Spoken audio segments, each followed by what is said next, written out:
Dante's Boxing Nation Live. DBN Radio, we back, baby. We back. We got a special guest. We got a whole lot to talk about. Microphone check. Microphone check. You guys hearing me? I had you guys on mute for a second. We were setting everything up. Let me know if you guys can hear me right now, guys. Microphone check. What it do? We got a lot to talk about, man. We got a whole lot to talk about. Once again, okay, y'all hearing me? Yes, sir. I see you, Robert. Thanks for making sure y'all can hear me. All right, Angel Santos, what's going on, man? I still got to get that clip of you with them rocking them fresh fly box runner shoes. Yes, sir. For life, one deep all day, loud and clear. Good looking out, Reggie. Man, go ahead and rep that city, rep that state, rep your block, rep your country. DBN, baby. We over here doing it. Happy Sunday. Just got done watching Black Panther for the second time. It was even better the second time. Yes, sir. Oh, yeah. My man Sal said roll call. Yeah, we going to get that roll call in. That's what it is. Eastside LB, Long Beach in the building. That's what it is, y'all. Stone Mountain, Georgia, 919. Y'all coming in fast. Chicago. Yes, sir. What's that, 33-4 Bama? Oh, my man Money. Yes, sir. My man Money Pal. He putting it in. That's what it is. Yeah, repping that Bama, boy. That country. And I'm going to tell you, Money, man, you know, it's funny how boxing just brings me all around the world and all around the country, because I ain't going to lie, man. I would have never went to no damn Alabama, man, until Deontay Wilder fought out there. And I got to be honest, Money, that was one of the best places I've ever traveled to, man. It was beautiful out there, the scenery. Oh, yeah. Yeah, it was great, man. But anyway, guys, we about to get the show started. I see everybody shouting they city out. Wichita, Kansas, Vegas, Central Louisiana, Harlem, LDBC, says my man Gregory, Boston, Massachusetts, MA. Yes, sir, man. Boy, it's about to go down like a plane crash over here all day. Yes, sir. Man. Oh, yeah, we got a whole lot to talk about, man. Whole lot to talk about. We're going to talk a lot about Anthony Joshua, Deontay Wilder, Gerald Miller, Big Baby, Jose Ramirez versus Ramirez-Iman, Felix Verdejo, Chicago, baby, Charlotte, Bermuda in the house, DBN Straight Love from Brooklyn, BK, man, all day, Bomb Squad, San Diego. Yes, sir, man. It's going down, y'all. It's definitely going down. Okay, y'all, so once again, we're going to have a special guest. And here, let me make sure. Hold on for a second. All right, guys. Hey, guys, we're going to go mute. We're going to go mute for a second. And we're going to go ahead and get the show started. I got a special guest, my man Bobby Fitz. There will be a small pause for about a minute or two, all right, guys? And then we're going to go ahead and start the show. All right? So once again, the phone lines will be up. You guys can call in. Decafs, you know, you got love over here. We'll help you. Free education over here, man.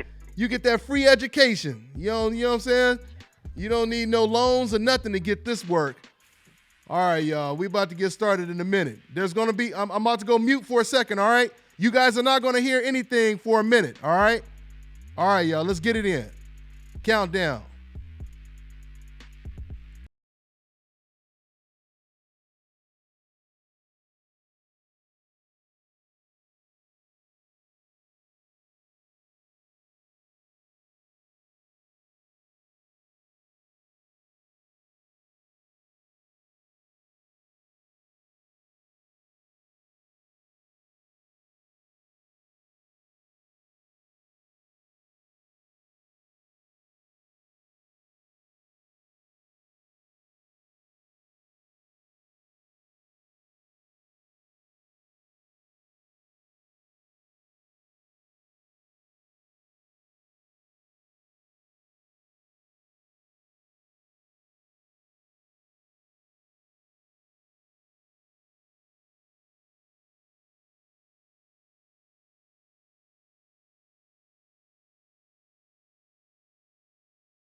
right now.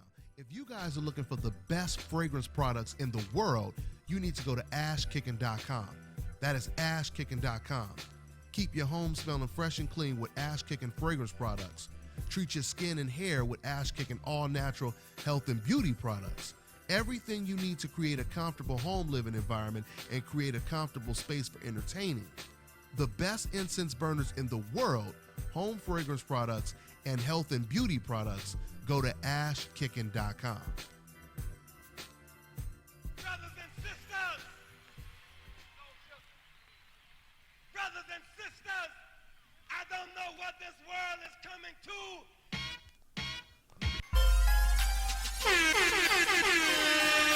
Hey yo, check this out. This is Flavor Flav, and if you want the whole truth and nothing but the whole truth, so help the whole truth. Hey yo, you better listen to Deontay, baby. Deontay! What's going on? Another one. DBN Radio Live. Happy Sunday, y'all. It's going down like a plane crash, as it always does, right over here on DBN Radio, man. We got another great show for you guys. As always, I got a special guest on the horn. My man, I'm going to go ahead and introduce him in a minute, but first let me go ahead and introduce the panel. As you guys see, I'm rolling solo right now. My man, Milt, is out there in the Middle East right now. He's actually going to be gone for, I believe, the whole year. The whole year, right, Money? Is it the whole year? The whole year. That's right. Yeah, whole year.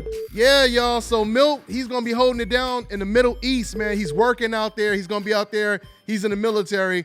So yeah, he'll be gone for a whole year. So what we're gonna have to do is we're gonna have to get somebody else. We're gonna get another co-host in the studio eventually. But we're gonna still have Milt, or we'll still have him on the phone every once in a while. And matter of fact, we're gonna start doing some FaceTime and everything, you know, and getting them on, whatever you call it, Google Hangout type deal, you know, that more CNN, MSNBC style, where we'll have them on the screen and everything.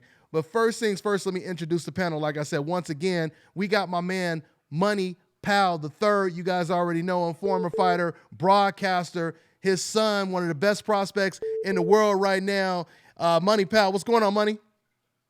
Hey, what's happening now, Dante? How's everything, man? Just glad to be here. All day, man, all day. And also my man, Blue Blood Sports TV. You guys can subscribe to his channel. What's going on, Blue? Yo, what's going on, bro? It's goody with you. All right, man, all day, man, holding it down out there in BK. Yeah, man, we didn't get to go on that pizza splurge, man, but we'll get it in next time I'm out there, B. The show, man. Oh, that's facts. Yeah. That's facts. That's 100% facts right there. All day, all day. Now, let me go ahead and introduce my special guest. This man right here is a boxing promoter, and he's going to be talking about all the fighters that he's working with and everything he's doing in the sport of boxing. My man, Bobby Fitz, is on the phone. How you doing, Bobby? Good, man. If you're talking about pizza, you got to come to Chicago for pizza, man. Come on. Uh-oh, here we go. Here we go. Bobby? Hey, Bobby. That's the whole New York versus Chicago. Hey, Bobby, don't sell it now because I'll be out there. For some pizza. Right. Hey, Bobby, I ate pizza every single day out there in New York, man. Go ahead, Bobby. Okay. I'll take you to some good joints for some pizza, man. No problem. Okay. So Bobby Hits, holding it down out there in Chicago. Now, Bobby, before we talk about, all the fighters you work with, if you could just give me a little bit of your history and how long you've been working in the sport, Bob. Man, well, I had 25 professional fights. I was 21-4. And then when I retired, I went into the business of boxing, and I started promoting, some 26, 27 years ago. I was actually the first lady of boxing, Jackie Callan. I was her first fighter. I discovered James Toney in the gym. He was working with us, and he came and talked to me. He said, I think your manager would sign me. So I was involved in that whole thing when James was just coming up until he became a world champion. And I basically got my Harvard education in boxing. Emmanuel Stewart, the great Emmanuel Stewart, is the one that encouraged me to be a promoter when I was done fighting. And nice. So I got my Harvard education in boxing in Detroit, man. It was great. Nice, man. Nice. And with you working out there in Chicago, because we're gonna be talking about this documentary movie that you're in, and this fighter, man. It's a fighter out there who's looked at as the future of boxing. His name is Joseph Awanyoga Jr., African American, and when I say African American, I really mean African American because his dad is an African. He's an African fighter. Matter of fact, he fought for Don King, and he's one of the best trainers out there.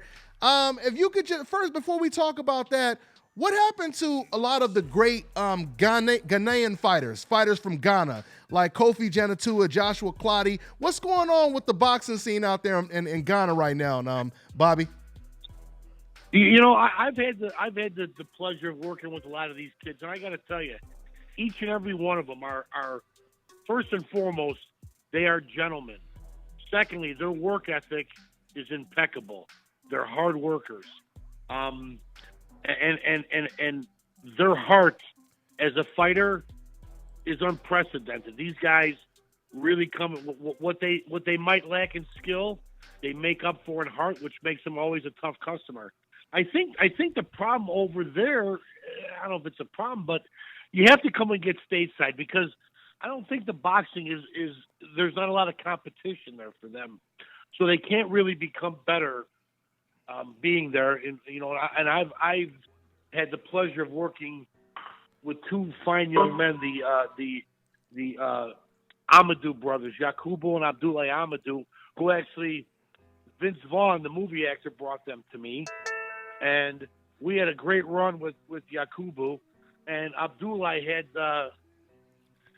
he was one of Manny Pacquiao's chief sparring partners. The kid's a great fighter. Okay. He has some medical issues that are preventing him from being in the ring right now. But he's a welterweight. He's like 22, 23 and all, and so hopefully he'll get to return to the ring someday. I'm not certain. So.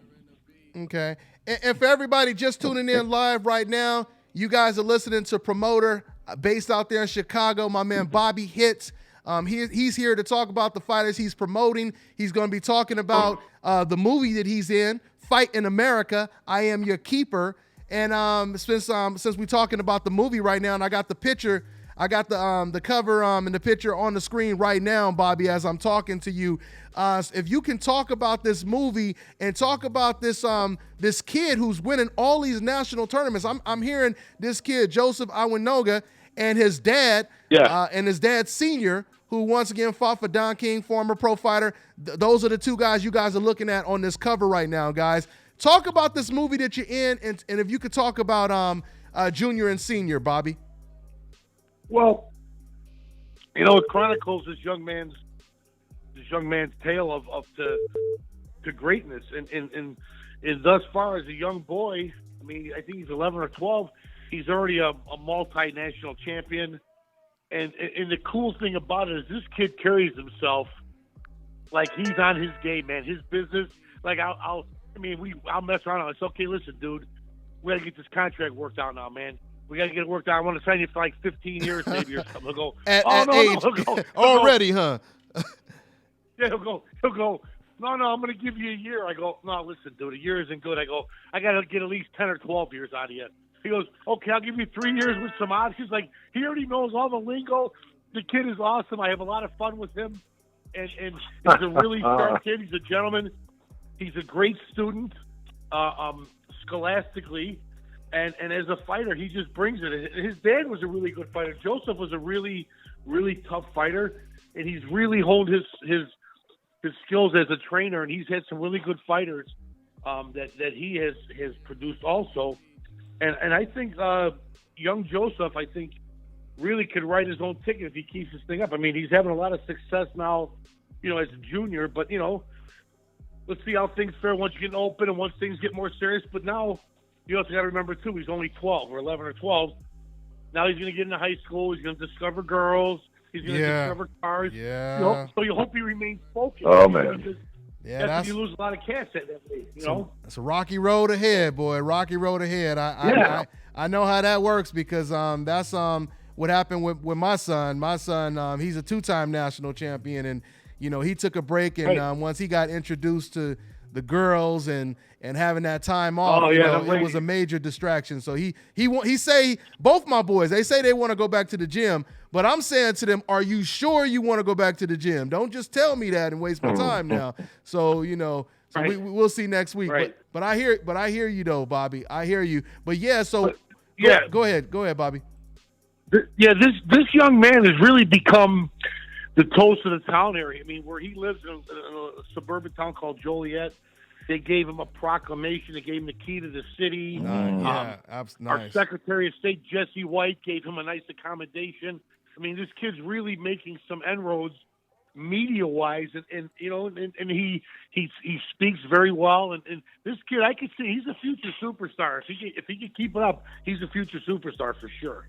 Nice, That's awesome. Nice. And Bobby, let people know where they can watch this documentary, because boxing fans are always craving for like boxing documentaries and stuff. And this is a good one right here. Let them know where they can find this. I'll be honest with you. I really don't know. I'll be even more honest. I haven't even seen it yet myself. You haven't seen it yet? Yeah, it's on. I got the information. It's on Amazon Prime right now, guys. So you guys can catch it on Amazon Prime. I just didn't know if you want to say it, you wanted to say it, or you wanted me to say it. It don't matter. I know where it is. When you work on these projects, when you get done with them, it's like, I don't like if I do a newspaper interview. Like, I don't pick up the paper and read the interview. I know what it's like. I don't know. No, I know. Caught up in what goes on. I know. Hey, bro, I know how it goes. I trust me. I know how it goes, man. And so once again, man, the cover that you guys are looking at right now, you guys can watch this documentary. My man Bobby Fitz, Chicago boxing promoter, former fighter himself. He's in this documentary, and this kid right here, the future of boxing. You guys are going to be hearing a lot about this kid you guys are looking at on this cover, in this documentary, Joseph Awanyoga Jr. He's already a 4-time national champion, and he's winning. Because I already know how hard it is to win, like the silver gloves and all that. That's a big one right there. He's won the silver gloves, right. National. That's a tough tournament to win right there. So he's won that one and many other national tournaments. So you guys going to be hearing a lot about him. Matter of fact, I was talking to his dad. He told me, matter of fact, something we're going to be talking about a lot. Coincidentally, Bobby, his dad told me his favorite fighter is Deontay Wilder. All the fighters in the world, what you think about him saying that, Bobby? Wow. Yeah, he said. Well, everybody loves somebody sometime, as the great Steve Martin put it. You know what I mean? I hear you. But it's unique. It's a unique pick, man. I can see why he likes him, though, because here, listen, you can't argue with success, and he brings it every time he fights. And he had a heck of a fight with Ortiz, and you can't take that away from him. He earned that win, because that was in that one round. After one round, was it 7 maybe, or I don't know, 6, 7? That was anybody's fight to win. Anybody's fight. To win. Oh yeah, so, absolutely. When you have that type of resilience, I can see how he could gain some fans away. Absolutely. I hear you, man. Hey, man. Well, once again, Bobby Fitz, man, I want to thank you for joining the show, talking about this documentary and talking about this prospect, this future champion. If he don't, get distracted on his way up to the top, my man Joseph Awanyoga Jr. and one of the best trainers, one of the up and coming trainers out there, Joseph Awanyoga Sr., his dad. Let me go ahead and put the graphic up one more time. So that's who I'm talking about. You guys see it on the screen right there. But yeah, Bobby, I want to say thank you for your time. Is there anything else on your mind? Anything else you want to say to the fans before I let you go, Bobby? No, man, just keep on supporting. First of all, your man that's overseas, I want to thank him for his service. That's first and foremost. My man Milton, shout out to Milton. Thanks. Yeah, man. Right, but for everybody tuning in, please continue to support the sport of boxing. It's a great sport. To me, it's the sport of kings. It's not for everybody, and more importantly, it's good to be a fan, but be an educated fan. Don't sway with popular opinion. Really sit back and form your own opinions, and don't jump on the bandwagon. And that's what makes the sport great, when everybody has their own ideas and opinions. But just when you make an opinion, like here, I have a fighter right now, Perez who's fighting for the WBA heavyweight championship. And everybody's bellyache and say, well, he hasn't fought in 3 years. How's he in line for the title? Well, if anybody understands how the sport and the business works, once we're in line to fight for the title, we can't fight anymore. We have to be available. So now we went through 3 different opponents. We went through Shagayev, who tested positive for steroids. Mm-hmm. Then we went through Lucas Brown, who tested positive. And then we went through Shannon Briggs, who tested positive. Those are 3 fights. You know how long it takes to put 3 fights together of this magnitude? Yeah. That eats up your 3 years right there. You know what I mean? Uh-huh. That we're prepared, we're ready. Now everybody wants to rap on his age. But you got to look at it another way. This is history. He's going to be the oldest man to win the heavyweight championship of the world. So you got to look at it from a different intangible rather than jump on the bandwagon. Everybody says, oh, he hasn't fought in 3 years. Well, there's a reason why he hasn't fought in 3 years, because you have to be available. You're not allowed to fight. Absolutely. You know? Yeah. It's just those little things there that kind of bother me as a promoter, because when everybody starts rapping on a guy, they never walked a mile in his moccasins. They don't get what it's all about. They don't understand it. But yet they form their opinions. So. And you know what, Bobby? I mean, we got to be happy that he even is willing to fight for the title, because you have some fighters that's being offered a title shot. Like Errol Spence, he's offering a whole lot of fighters a title shot, and they don't even want the title when it comes to Errol Spence. So here, I have another heavyweight, Andrei Fedosov, who won the Boxino tournament. He won the Boxino tournament. Oh, I remember that tournament. Number 3 in the world. He won. He was number 3 in the world. He got offered Ortiz 3 times. He didn't take them. Then these guys in California came and commandeered him and stole him from his manager. And now they're harboring the kid from myself as the promoter. And now the guy's gone from number 3 in the world to number nowhere. Because these guys think they're smarter than everybody. And at the end of the day, the only person number nowhere. Number nowhere. I like that. Number nowhere.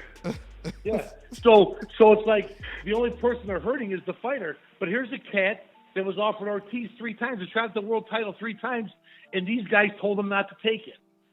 So it's like, I mean, there's no rhyme or reason how things get done in this business. And to me, it's just about having some fortitude and keeping your nose to the grindstone and just keep, George Foreman told me a long time ago, plan your work and work your plan. And that's really true. Make your plan and work it, man. Yeah, absolutely, man. That's all I got for you. Now I'm going to go watch The Shy now. Hey, no problem, man. No problem, man. Hold it down out there. Thanks again, Bobby Fitz, man. Take care, okay, man? Thanks, Bobby. Take care now. Hey, my man, good luck to your son, too. Wish him a lot of luck. Thank you. Thank you. I appreciate Thank you so that. much. I'll be out there for that pizza, Bobby. Bobby. I'll be out there for that pizza, man. All right, man. New York got the best pizza, Bobby. New York got the best pizza, Bobby. Here we go. Got to get that in there. Got to get that in there. All right, guys. I love it. Take care. All right, Bobby. Take care now. Take it easy, Bobby. All right, guys, let's get into the business at hand, because, boy, we start talking about pizza, we be here for 3 hours and we won't get nothing done, boy. Because, man, messing. I'm blaming it on Bobby. I'm blaming it on Blue Blood. I damn near messed around and lost weight fucking with Blue Blood out there, man. I'm like, with friends like you, I don't need no enemies, Blue. You know what I'm saying? You was supposed to take care of your boy out there, man. Anyway. That pizza is crazy, man. Yeah, man. Hey, man, my man Blue, he took me everywhere, man. Hey, let him know everywhere. You took me on the tour, man, where everybody, Jay-Z spot, Biggie spot. Sir.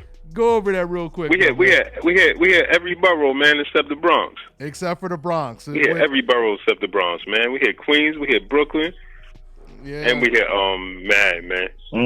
Harlem, and we had Manhattan and Harlem. Yeah.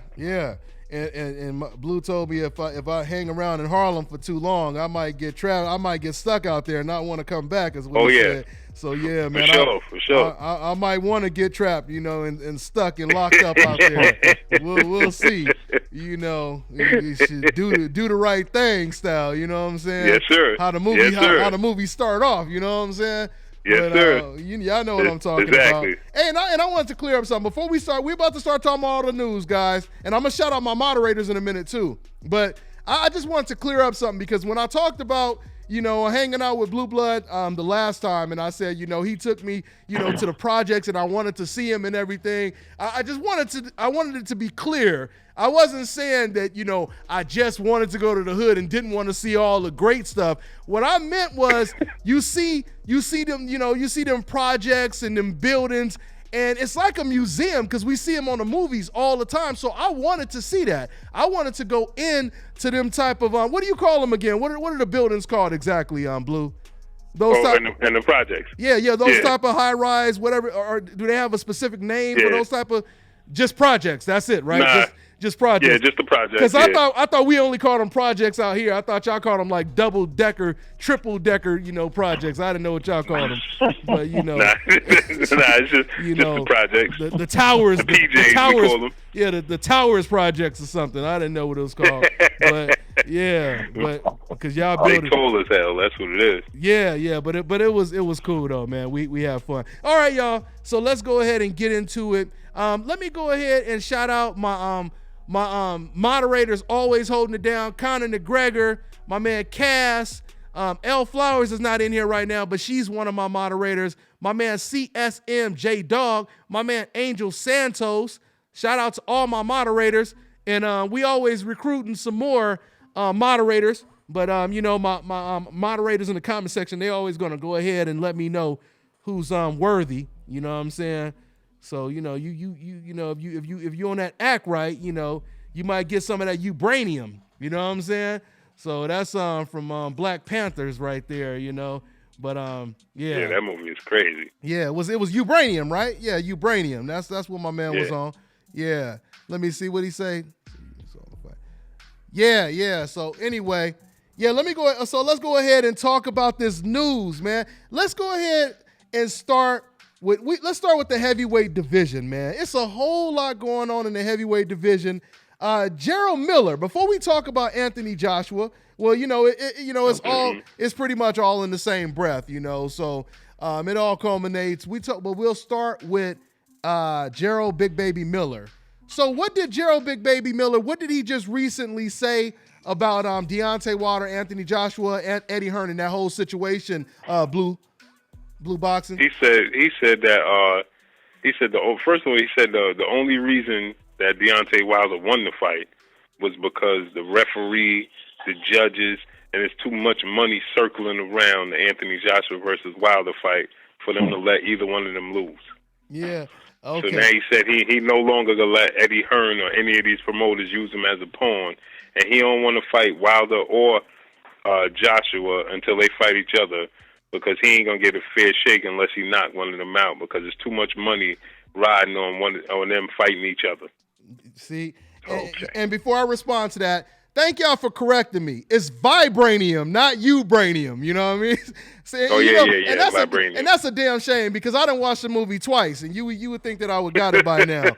So it's vibranium, all right? So if anybody is aspiring to get some of that vibranium, that's what it is. You ain't gonna find it if you're looking for Ubranium. So anyway, let me go ahead and respond to what you just said. We gotta get Gerald Big Baby Miller on the show, man. And shout out to my man already showing love. We gonna definitely show love to the cats that's riding that DBN tank inside of that super chat army. My man Mike Gross, I appreciate that, man. He said the hood is where all the great stuff is at. And then he said AJ, ? Yeah, we're gonna talk about that. We're gonna talk about AJ, but let's stick with Miller. We're gonna get Miller on the show, because Miller, he does great interviews and he has a lot to say. But I'm going to be real, as I always am. I'm going to keep it real. Big Baby Miller, and this is something I would like to ask him. He told me in an interview a long time ago, he said that he didn't even think that Wilder would even fight Luis Ortiz. He said he didn't even think that he was going to fight Ortiz. This is when they were negotiating everything. And, he was basically saying that he was scared. So Money, I'm just wondering, because no matter what Deontay Wilder does, Miller, he has something negative to say at every single turn. So is this just all personal? What is it? What type of personal beef does he have with Deontay, in your opinion, Money? He just wants to get in with the money. That's all it comes down to. It's nothing personal. He just wants to step in there in order to be able to have a chance to make a lot of money like the rest of them. Mm-hmm. If that is something that's going to work for him to get him in there, that's exactly what he's going to try to stick with. See, that's my personal opinion. See, because my whole thing, and guys, we're going to open up the phone lines in a minute too. I appreciate you guys calling in, and I'm waiting on hold, so we'll open up the phone lines in a little bit. But see, what I don't understand is there's nothing wrong with having confidence in your ability. There's nothing wrong with telling the boxing world you're the best and you'll beat Deontay Wilder. But what I don't understand is why the excessive additional personal beef, all the disdain towards Wilder. I mean, I don't really, because it's definitely not selling a fight, you know what I mean? So I don't even understand it. I really don't understand why it's so personal. And if you look at the you know what it is? What is it, B? You know what it is? Remember when we forget about this. But I just thought about it. Remember when they had that sparring, him and Deontay Wilder? And Deontay Wilder right. put him in the hospital? I forgot all about that. I forgot all about that. Yeah. That right there is something that I completely forgot about. I forgot that they were in the ring before. So Deontay Wilder put him in the hospital?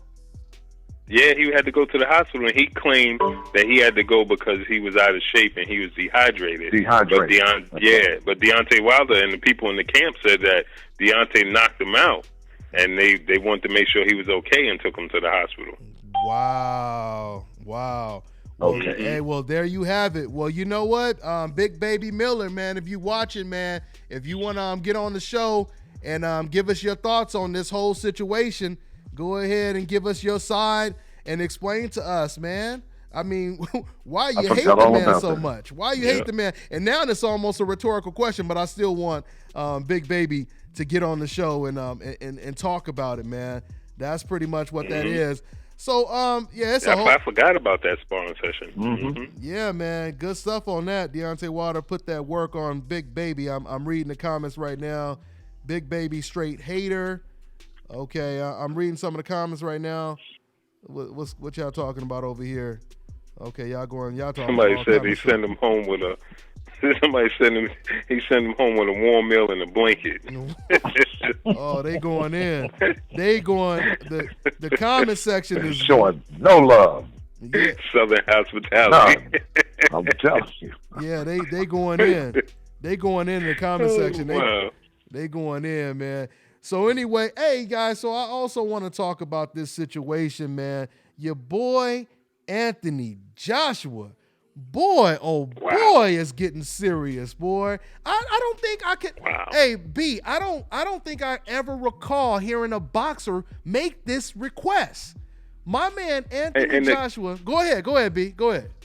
And the crazy part about it is, this is the second time they doing this to Deontay Wilder. The second time. If that don't tell us that he feared that man, the first time when he fought Klitschko and Deontay Wilder, they ain't even acknowledge he was in the building. How you have the WBC heavyweight champion and you fighting in that weight class? You have a big super fight that night, and he's sitting ringside, and nobody in the entire place acknowledge him. Great observation, B. Great observation. And so just in case you guys don't know exactly what we're talking about, let me go ahead and say it once again. So just in case you've been sleeping under a rock and you ain't been watching my videos or my man Blue's videos, Anthony Joshua, he just requested that not to have Deontay Wilder come in the ring if he is to beat Joseph Parker. So if he beats Joseph Parker, he's already banning and blocking Deontay Wilder from walking into the ring. Okay, Money, let me go ahead and ask you some rhetorical questions, man.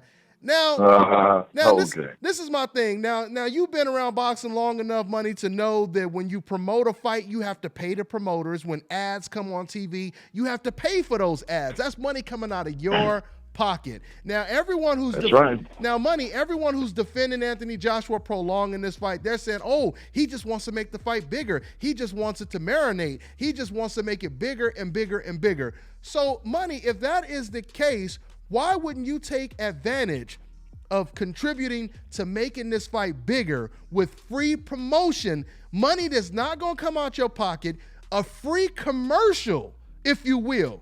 If you truly are waiting for this fight to get bigger and bigger and bigger. Your thoughts on this whole situation, Money? When you are, in my opinion, a little afraid of someone, you will find ways how to go around that. I've never seen that before. I don't think we'll ever see anything like that again. I don't but he recall. doesn't want confrontation with this guy. That's the bottom line. He does. When Tyson Fury came in there against Deontay Wilder, Deontay just welcomed it with open arms. With open arms. With open arms. Open arms. It's no problem. Yeah. So the bottom line is it's legitimate. The threat is there. Any kind of way to stave it off the best way as possible, this is what he's trying to do. And you know, and it's funny, we're not even clowning him, but somebody just said in the comment section, AJ Witness Protection Plan. And you know, I'm gonna tell you why that is fitting, because he literally just said, hey y'all, I want protection. I do not want this man getting in the ring.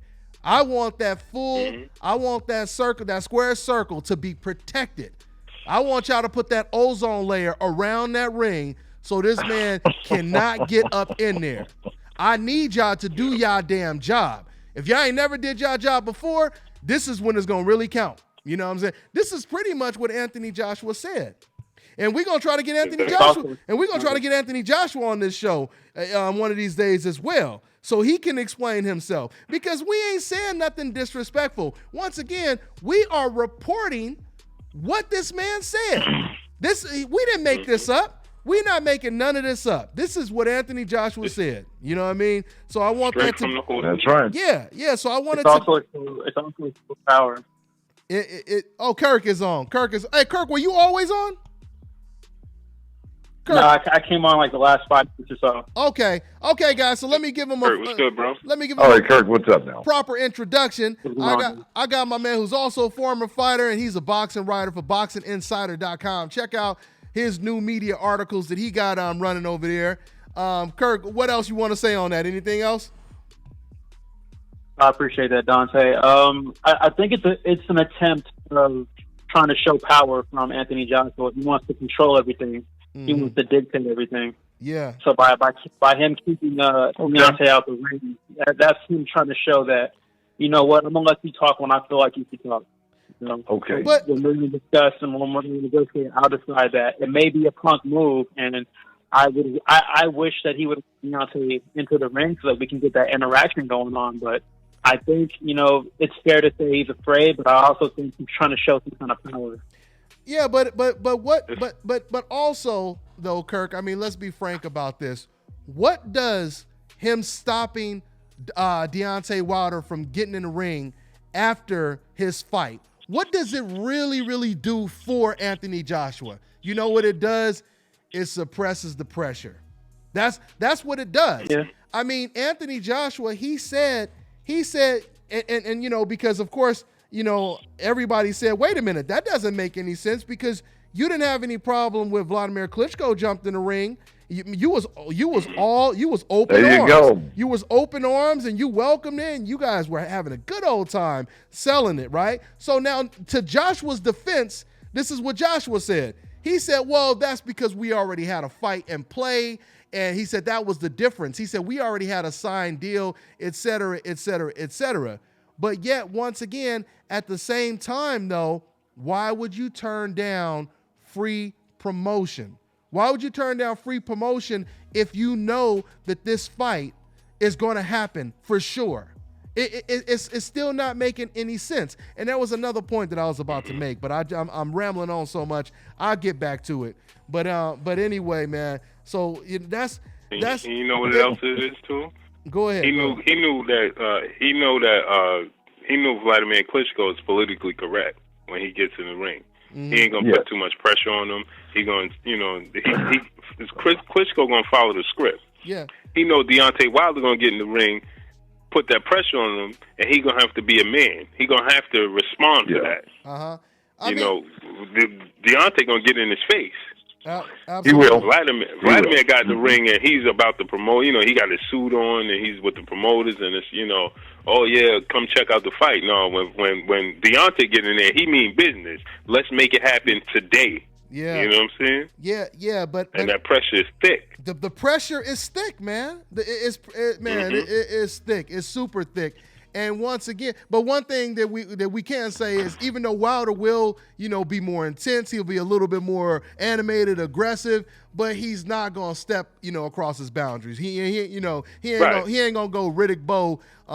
What's your boy name that he hit with the 2-piece at the press conference? The one with the flat top. Larry Donald. Yeah, Larry Donald. Yeah, he ain't gonna go Bo Donald on him. You know what I'm saying? So he ain't gonna go. I forgot about that. Yeah. Went way back on that. I heard that they did that just to try to sell a fight because they said the numbers was bad or whatever. But yeah, man, he Wilder would never do that. But see, once again, what happens is it puts more pressure, because then Anthony Joshua, if Wilder jumps in that ring, Anthony Joshua understands how the sport works. He understands all the hundreds and thousands or millions of people that's watching. They're going to put pressure on Anthony to fight him next. And Anthony said, with his own words, he said, I don't want that hype. I don't want that hype. Why wouldn't you want hype? That's what you're supposed to be doing. You're supposed to hype it up. That's like saying, I don't want no extra hype for this Parker fight. I don't want no extra hype for my fight. That hype is promotion. That's another word for promoting a fight. It's hype. Go ahead. That's correct. Go ahead. But then he says that he wants to be like Floyd Mayweather. He want to do Floyd Mayweather numbers. Well, this is part of being Floyd Mayweather. The fighters jumped in the ring with Floyd Mayweather. And if you're going to say... Thank you. Because I was about to say, you shouldn't use Mayweather as an example, because Mayweather didn't stop Mosley from getting in the ring. And on top of that, if you're trying to be like Mayweather, then you could say Deontay Wilder is my Diego Corrales. You know what I'm saying? Because Mayweather didn't wait. To promote that fight. I mean, the fans at the time, HBO wanted the fight, the fans wanted the fight, and Floyd Mayweather took it. He could have easily said, I'm gonna wait a couple years, but he had confidence in his ability. Let me go ahead and shout out. Man, we got to shout out, because you know what? This show ain't nothing without the DBN Super Chat Army. So let me go ahead and show them some super duper love. Shout out to my man Arthur Jackson, man. I appreciate the donation. He said Joshua is a champ, Wilder is a monster with a belt. Joshua knows the difference. And shout out to my man once again. I'm trying to scroll up. Here, hold on for a second. I'm having a problem scroll. Okay. Shout out to my man Godson 1. He said, how many weak moves does Joshua have to make for his fans to see he's a punk? It's clear as day, says my man Godson 1. And shout out to my man Mike Gross as well. That right there is the DBN Super Chat Army pushing the tank all day. Let's go to the phone lines, guys. Let's go ahead and go to the phone lines and see what we got here. Okay, let's see what we got here. We got 281. What's going on? What's your name? Where you calling from? Okay, 281 froze up on us. So let's go. He hung up as soon as I said I put him up. Okay, so let's go to another one. We got 317. What's going on? What's your name? Where you calling from? Hey, what's going on, Deontay? It's your boy Mike Gross calling from Indiana. My man Mike Gross. What's going on, family? What it do, man? I can't call it, man. Just enjoying the show. But I got to play devil's advocate, man. Please even do. though that I don't want to, but I got to. It's all good. Like you stated before, the fight between him and Wilder ain't been signed yet. So AJ sees it like people just getting in the ring, just causing the hyping themselves up. Kind of what Tyson Fury did to Wilder. Got in the ring, did all that commotion, did all that stuff. Then a week later, he doing cocaine. You know what I'm saying? So it ain't. I don't think you can call a guy scared, because if he was scared, he probably would never mention Deontay's name. and he actually had a little funny video about Deontay, which I thought was funny. And Boom then Deontay came back with you mean when he said "boom squad"? You mean that one right there? Yeah. That was funny. But then that was funny. Then Wilder came back though. Wilder came back, and he had a little 15-second clip where he punches like a little dog with AJ's he punched face the on it. shit out of that dummy, Yeah. Man, nigga took his head off. man. The head came off. Jesus Christ. And I think both of them are doing what, like, and saying what they need to say to get the fight going. I just think, in all actual reality, the person that's blocking the fight, and we all know this, is Eddie Hearn. Eddie Hearn's out there trying to get the most money for his fighter before he can get in a fight to where he might not come out the same way he went in. You feel me? Yeah. But see, and you know what, Mike? I mean, I understand where you coming from, but at the same time, first of all, you know, if we gonna compare Wilder to Tyson Fury, we know that Wilder has been consistent number one. You know, we know. Oh yeah. I'm not. Yeah. I wasn't saying Wilder was going to get in the ring and just cause commotion with nothing to back it up, because we know he wants to fight. No. We know he wants to fight. I know, but I'm just saying he's not gonna go Scarface on us. You know, show up with powder on his nose. You know what I'm saying? He ain't gonna. We know that when he says he wants to fight, is sincere. I mean, I believe Tyson Fury wanted to fight, but the thing is, this is why it's so important to do this, because look at what happened when Jacobs and Charlo, when they faced off. Nobody was thinking about them fighting, but now when you see them, now they are. Exactly. That's what it does. You know, is it promotes an idea. You know, it promotes a fight that no one was even thinking about. When Mosley jumped in the ring with Floyd Mayweather, that fight was far away from being signed. But when they start promoting that fight, and then when it was signed, what clip did they play over and over and over again? They played the clip of Mosley jumping in the ring. They used that as the main selling point to promote the fight because it looks more personal. It looks more dramatic. These guys hate each other. These guys want to rip each other's head off, or whatever they're going to say to each other. But once again, like I said, I mean, how does it hurt, though, is the question. It's free promotion. You know what I'm saying? So it's like, it doesn't hurt it. Now I can see if there could be a reverse effect where you could, oh no, this might take money out of my pocket if this dude jump in the ring. I'm about my money now. But you can't say that, because it's the complete contrary in this situation. You know what I mean? So once again, and especially if Anthony Joshua truly believes the fight is going to come to fruition, because see, the thing is, we know Wilder wants to fight. Hands down, we know Wilder wants to fight. You know, so why would you not take advantage of a free commercial? That's all I'm saying. That's all I'm saying. It's free publicity. It's free publicity. You know what I mean? Now it goes back to what Kurt said. Joshua wants to have some level of control. But one thing real quick.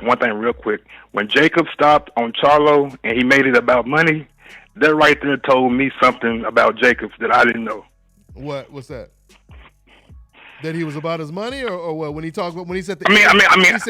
I can understand you being about your money and all that, but when a guy's been talking about you, talking about wanting to fight you, and you talking about he ain't even made an M yet, you don't want to fight him. Oh, so I have to disagree with you with that, because Jacobs was just addressing everything. Where you from? Just addressing everything. Where you from?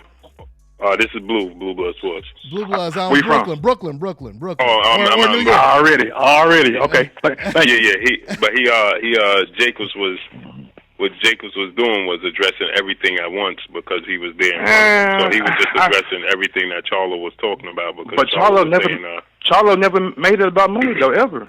Yeah. No, some of the memes that he was putting up on social media, it ain't about money, it ain't about this, it ain't, like that. So Jacobs was just addressing everything in the whole. I mean, and I'm just saying. Gotcha.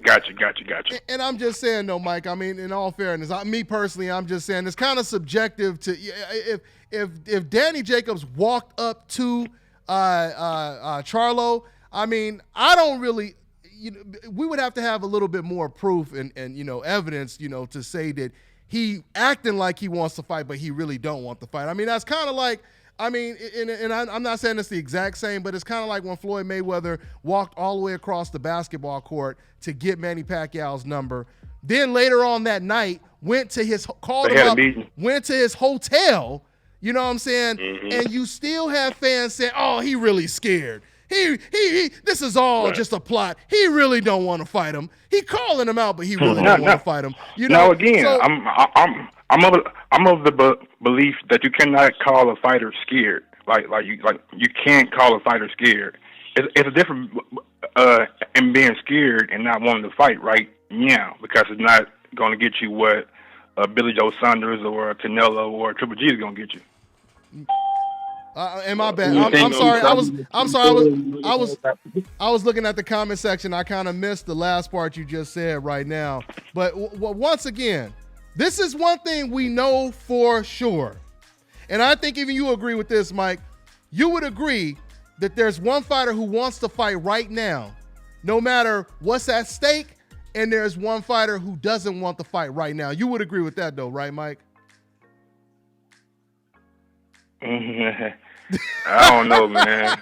Wait, what do you mean? I believe, Mike, what do you mean like you I don't said, know, Mike? I believe if Eddie Hearn was not in the way of this fight, the fight would have been made. I truly believe that. But Mike, you got to think about it like this too. Deontay Wilder is putting, like, you see how you said Joshua mentioning he wouldn't have mentioned his name if he wasn't scared. But you got to remember, Deontay Wilder been putting this pressure on him for years before he mentioned his name. Mm-hmm. For years, pressure, he been applying this pressure. And Joshua don't want to acknowledge. I said this earlier in the show.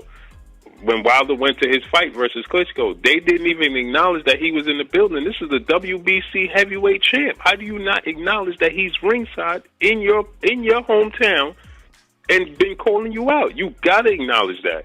Mm-hmm. That speaks a lot about your character, not Eddie Hearn's. That's your character. Yeah, and I was disappointed when Max asked him about it and he didn't say anything. Hey, you're right. And just to add on. And my bad, I'm double triple tasking right now, looking at the comments, so I kind of heard a little bit what. Hopefully, I don't say the same thing he just said. But to add on to that, Blue, Eddie Hearn. I don't know if this is what you just touched on, but Eddie Hearn was the one that said a while ago that Anthony Joshua, he'll knock out Wilder in 3 rounds. You guys remember when he said that? And then right after he said that, Anthony Joshua came right back out and he said something completely opposite.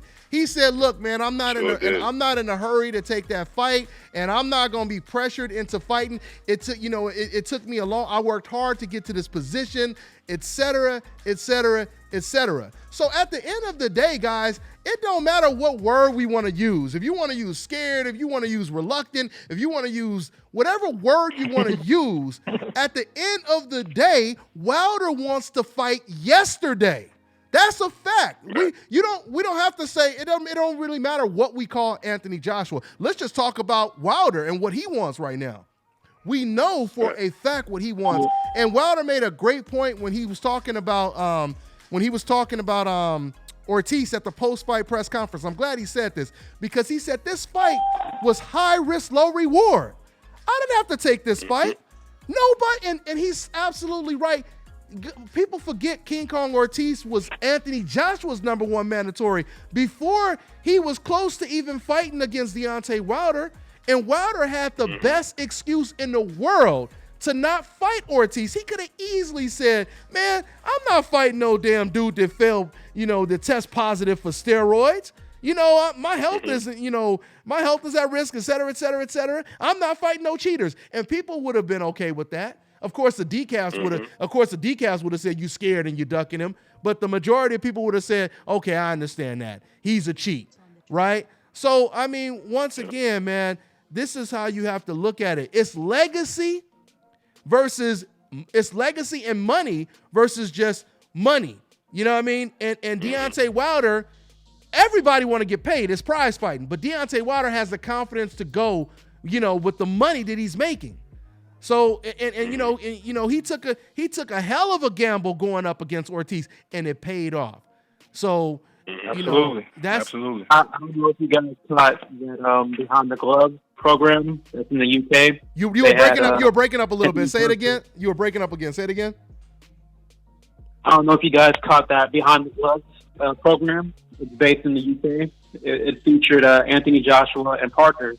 The gloves are off. When they were sitting down talking. Yeah. Like their face-off, like the UK version of face-off, basically. Yeah. Yeah. Right, and Anthony Joshua had mentioned that Deontay Wilder dropped the ball when it came to negotiations, which I thought was interesting because I didn't know they were negotiating for one, and I wouldn't think that Anthony Wilder would drop the ball, so I don't know if Anthony Joshua was trying to make some shit up and trying to put it out there to the public that he's trying to make the fight, even though we don't see any kind of indication of that. Mm-hmm. But I thought that was very interesting. Yeah, I believe he was because I don't see Deontay not taking a fight under no reason at all. If Eddie Hearn would have made a offer, the same offer he would have made Parker, because Wilder said, well, whatever offer you make in a rematch, y'all take that offer. So I believe Anthony Joshua was just saying something, to be honest with you. Yeah, but because I made a video. We'll take another call. We're gonna take another call in a minute, guys. Thanks for holding. Go ahead, B. And I said this just exposed them as liars, because then Anthony Joshua sits there and says, "Oh, I've been negotiating and in contact with his team since I had the Carlos Takam fight." But Eddie Hearn just sat there and said the last time when they had the meeting with Shelly Finkel, that was the last, and they ain't had nothing else since. But Joshua just said that he'd been in contact with their team since the Carlos Takam fight. So either you've been in contact with them, and somebody's lying here. Eddie is lying to Joshua. That's my feeling. Eddie is giving Joshua the runaround. But one thing that really stuck out in that interview was when Joshua said, "Joseph Parker, say you're gonna knock me out. Say you're gonna knock me out." And then Parker looked at him with straight face. "What round do you want?" Oh, yeah. I said, "This nigga Parker got some heat in him or something." Golly. I mean, it's a fight. Hey, you know something else that I think about? Go ahead, B.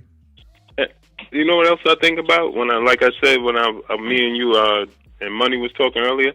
Remember I said when Mosley jumped in the ring, it shows something about your character. Because when Mosley jumped in the ring with Floyd took it personal. He said, "You know I ain't scared of you. We play basketball together." That had nothing to do with boxing. That just, as a man, you ain't going to get in here and disrespect me. Yeah. So you, as Deontay Wilder, as a man coming across the pond, you going to sit ringside and tell these people what you want to do to me in my hometown? Mm-hmm. No, I don't care what nobody else say. I got to address this man. Yeah. You know what I'm saying? Absolutely. Yeah, I put it like that, man. I ain't got nothing else to say. Mike, it's all good. He put it like that, I ain't got nothing else to say. Yeah, man, you quiet me up real quick.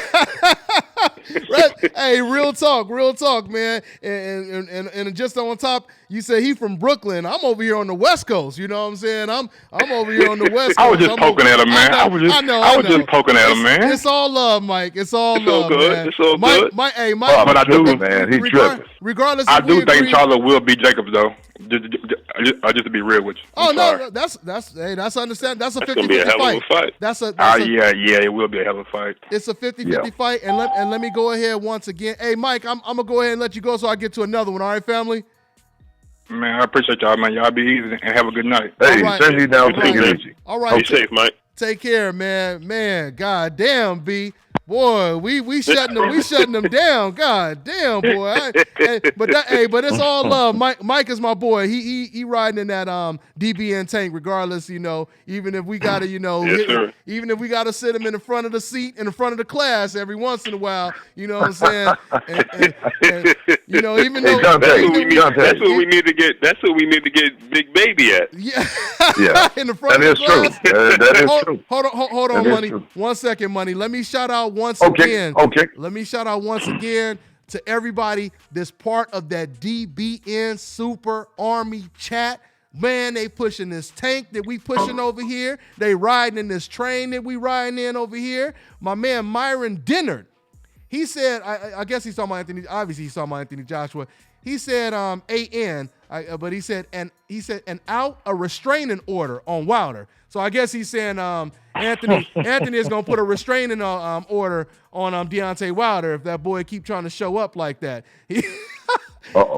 That's deep right there, because he's saying he's in a certain sense he did kind of request a restraining order. I mean, he said, "I don't want this man a certain feat within me after this fight. Right. So hashtag That's restraining deep. order. That's pretty deep. Yeah. And, Right. and then he continues. He shot me another donation, and I appreciate everybody showing that love, donating me. He said AJ put a it's the same thing. Okay, he cleared up what he said the first time. He said AJ put a restraining order. Okay, yeah, he corrected his little typo. Okay, and showed me another donation. So I appreciate that, my man Myron. I believe that's a man. Okay, and then God's son, he showed me some more love donating in the super chat section. He said Joshua doesn't want to get folded like Stavern, but it was before the Stavern fight. I mean, the Stavern fight just put extra oomph and emphasis, on the bomb squad situation. But even before that, I think even when Wilder showed vulnerabilities, like when he fought against Gerald Washington, it's crazy because I think that even that fight right there would kind of discourage and deter a fighter from getting in there with him because they realize he has that equalizer. You know what I mean? They realize, okay, so this is true. Yeah, this guy, right, Money? This guy is extremely dangerous. I mean, he looks flawed, but then all he has to do is hit you one time. It goes back to the cheat. One time. It goes back to the cheat code, right, Money? It goes right back I'm telling you, all day long. Code. You playing somebody in Street Fighter and Mortal Kombat, and, every time they hit you, your energy go down like 30%, and you hitting them and their energy go down 2%. You're like, wait a minute, I swear to God, I just hit his ass harder than he hit me. What the hell is going on? He hit you 3 times, and it's over. It's a KO. That's Deontay Wilder right there, man. That's Deontay Wilder. Yeah, man. What Floyd always said. What's that? The start screen, the beginning of the start screen before it comes on.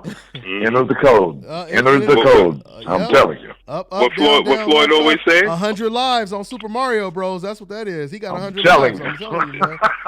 Yeah. He is the epitome of what Floyd Mayweather said. If you make a mistake, you have to pay. You have to pay. You have to pay. And he is the epitome of that quote, man. I mean, look at Spilka. Spilka was doing halfway decent against Wilder. And all of a sudden, Wilder just turned around, dropped that right hand on him, and I mean, Spilka did a 360 before he hit the ground. Man. Listen, I was in fear of his life when he hit the ground. He was gone. Legs crossed. It looked like he got hit with that black flag ropes killer spray. Oh my goodness, that was bad, man. I mean, it was horrible. On the ground, kicking with his legs, antennas flying all over the place. Goddamn. Yeah, man. Hey, shout out to my man Mike Gross. He just showed love again in the super chat section. Always showing that love. I appreciate you, family. He just said all love DBN. Just so y'all know, Bomb Squad. Hey, it is what it is. It is what it is. Yes, sir. I mean, like I said, man, if anybody come at you with that, it's money, they building it, ain't nobody scared, blah, blah, blah, et cetera, this is all I'm saying. All you have to say is we can all agree that one guy wants to fight right now and the other guy doesn't want to fight. If you don't want to use the S word, you ain't got to use it, scared, whatever. You don't have to use the word if you don't want to use it, but you can't refute the facts though. You know what I'm saying? And that is the fact that Wilder wants to fight yesterday. Yes, yesteryear. You know what I'm saying?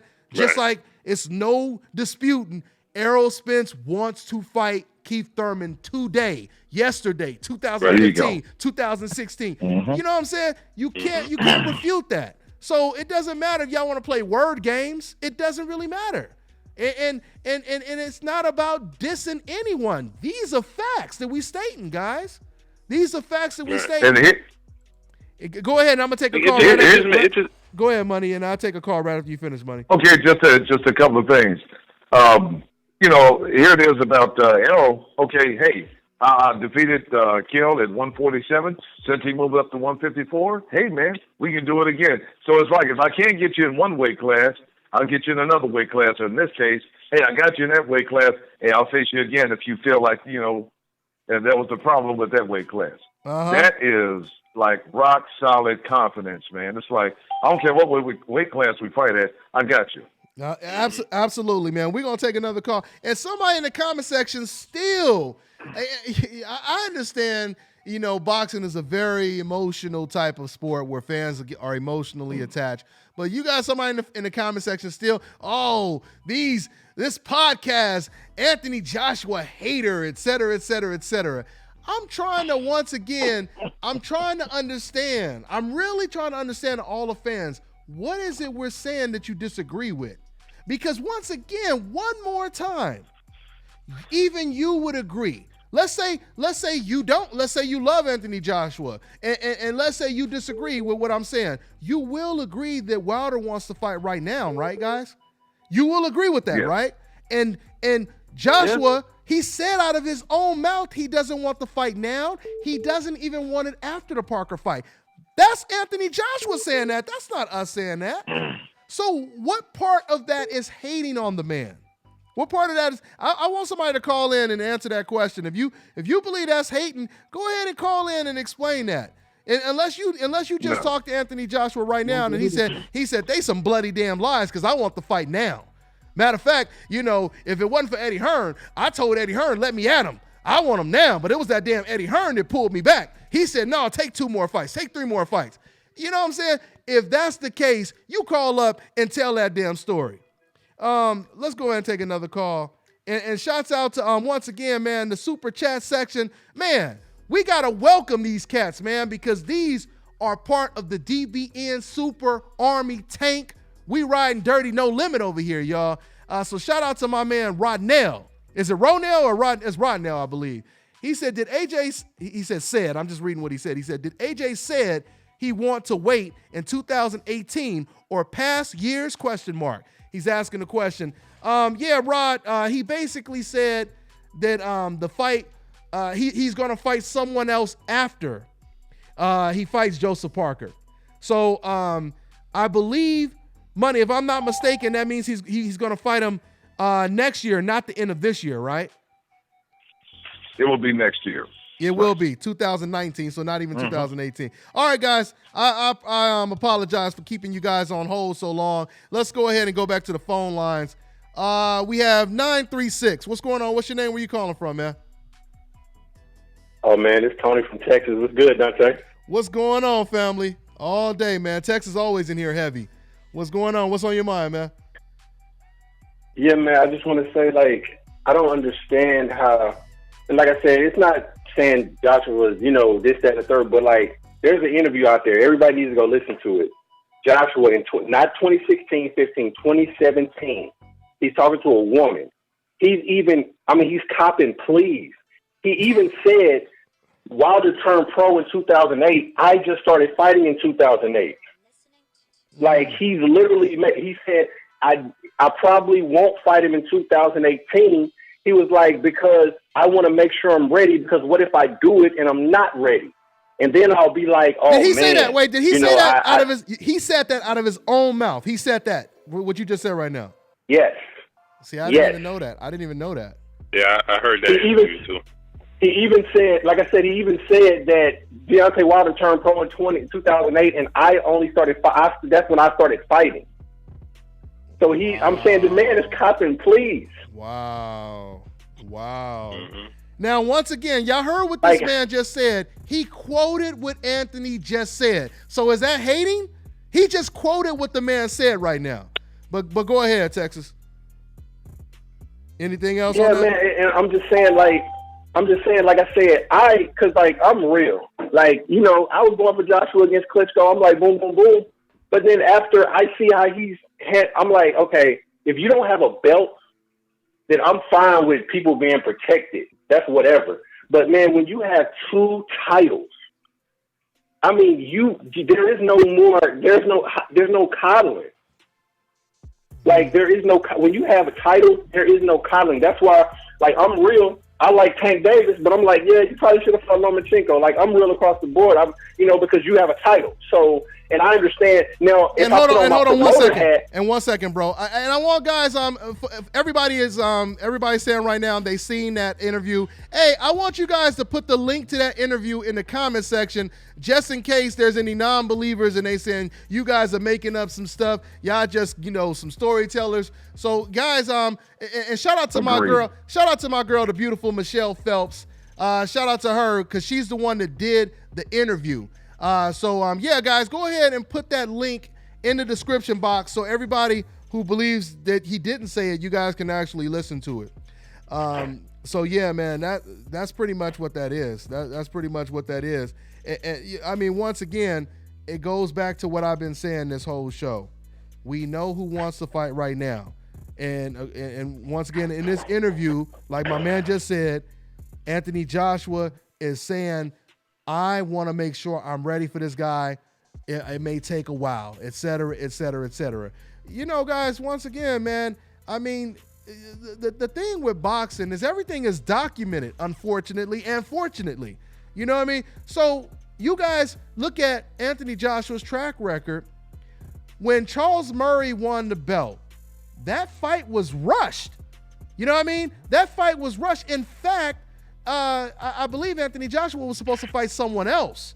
And he jumped to the opportunity to fight the undefeated American Charles Murray, who didn't have a big fan base, who couldn't sell, 20,000, let alone 100,000 seats, 10,000 seats. It did not matter. Brazil, another American fighter. These are fighters that didn't have a big following, et cetera, et cetera. So obviously, once again, skill, recognize skill. Hey, bro, I'm gonna get to another call, man. But thanks for shining light on that interview, man. All right, man. I appreciate it, Deontay. Y'all take it easy. Take care, man. Take care. Same to you. Same to you. Yeah, man. So I mean, Blue. Like his input. Go ahead. What's that? No, like his input. That was good input about that report in reference to the interview. Yeah, absolutely. Like I said, once again, I'll take another call in about 1 minute. I'll try to make it 1 minute. You know how that go. But here, let me go ahead and see. Was there anyone else? Okay. And shout out to my man joining that Super Army chat. I appreciate all you guys showing love, donating. This is my full-time hustle, man. So I appreciate y'all, keeping these wheels rolling, man. The king. He didn't say anything, but he just showed love, donating to your boy DBN. Shout out to my man Julio L. What did he say? He said Loma should have. What is it? Loma should have clear the 130 like he wanted to. Dumb. What is it? What's that? Dumb move. Okay, it is dumb. He put a D. I guess he meant to put a B. But dumb move of him. 135. He will lose killers like Linares or Garcia. Seems like looking for that Garcia money. Yeah, that's a whole lot right there, Julio. I don't know. Let's start with you, Kirk. We ain't heard from you in a while. Let's switch it up real quick, and if y'all want to jump back to Wilder, we can. We'll take another call right after touch on this real quick. But since my man Julio just talked about Loma moving up to 135, Kirk, what's your thoughts on that fight, Loma versus Linares? I got to be honest. I think that might be an easy fight for Loma. Actually, I don't know. What's your thoughts on that, Kirk? I agree. Linares, he's very talented. He has an assortment of skills, but he gets knocked out a lot. Right? Yeah. He's a very flashy puncher, and he's very fast. And with he gets a lot of props from the HBO commentary team, due to his ability to throw punches like that. But I don't think he's on the same skill level as Lomachenko, and I think that's an easy fight for him too. I think he'll get cut within the first 3 or 4 rounds, and it'll be all downhill from there. Yeah, I think that I know we've had discussions in the group chat about Lomachenko and Mikey Garcia. I think that is the fight to make at 135. I know many think that that will be an easy fight for Lomachenko, but I do think Mikey Garcia can pose some problems for Lomachenko. So that's the fight for me. Yeah, Mikey. I mean, I got to be honest. Before the Lipinets, before the Lipinets fight, I thought I thought that maybe Loma would actually have an edge over Mikey. After watching that Lipinets fight, just looking at the accuracy, the power of Mikey Garcia, it's another one of those cheat codes type situations. I mean, I won't say it's equivalent. I won't equate it entirely to Deontay Wilder's right hand, but the fact that Loma has to move up, and he is fighting a bigger guy, he can, he has to make less mistakes. He can't make as many mistakes as Mikey can make, and Loma is not known for his power. So, matter of fact, Robert, let me just say this real quick. Let me just say this real quick. Let me say this real quick. Robert Garcia he told me as well in a recent interview that I did with him that he talked to insiders inside of Lomachenko's team, and they told him off record that they don't want that smoke with Mikey Garcia. I mean, I don't know how true that is, but this is what Robert Garcia said. But go ahead, B, and then we'll take another call. Go ahead, B. I had the total opposite feeling after I watched Mikey Lipinets because I saw shots that Lipinets was landing without the athletic ability and the skill set of Lomo. That he consistently landed on Mikey Garcia that I feel like, Lomachenko and his team had to be watching that and saying, listen, I don't think they have the power as Lipinets has, but they have the speed and the skill set. And some of those shots that he would land in, I think that Loma could land those often. And I think that Mikey will have a hard time countering Lomachenko after Lomachenko lands those shots. And I think that Lomachenko will win easily on points. I was telling Kirk this in the group, and you know what? Had the total opposite effect. And I'm not a prideful person. I just want to say I totally agree with you.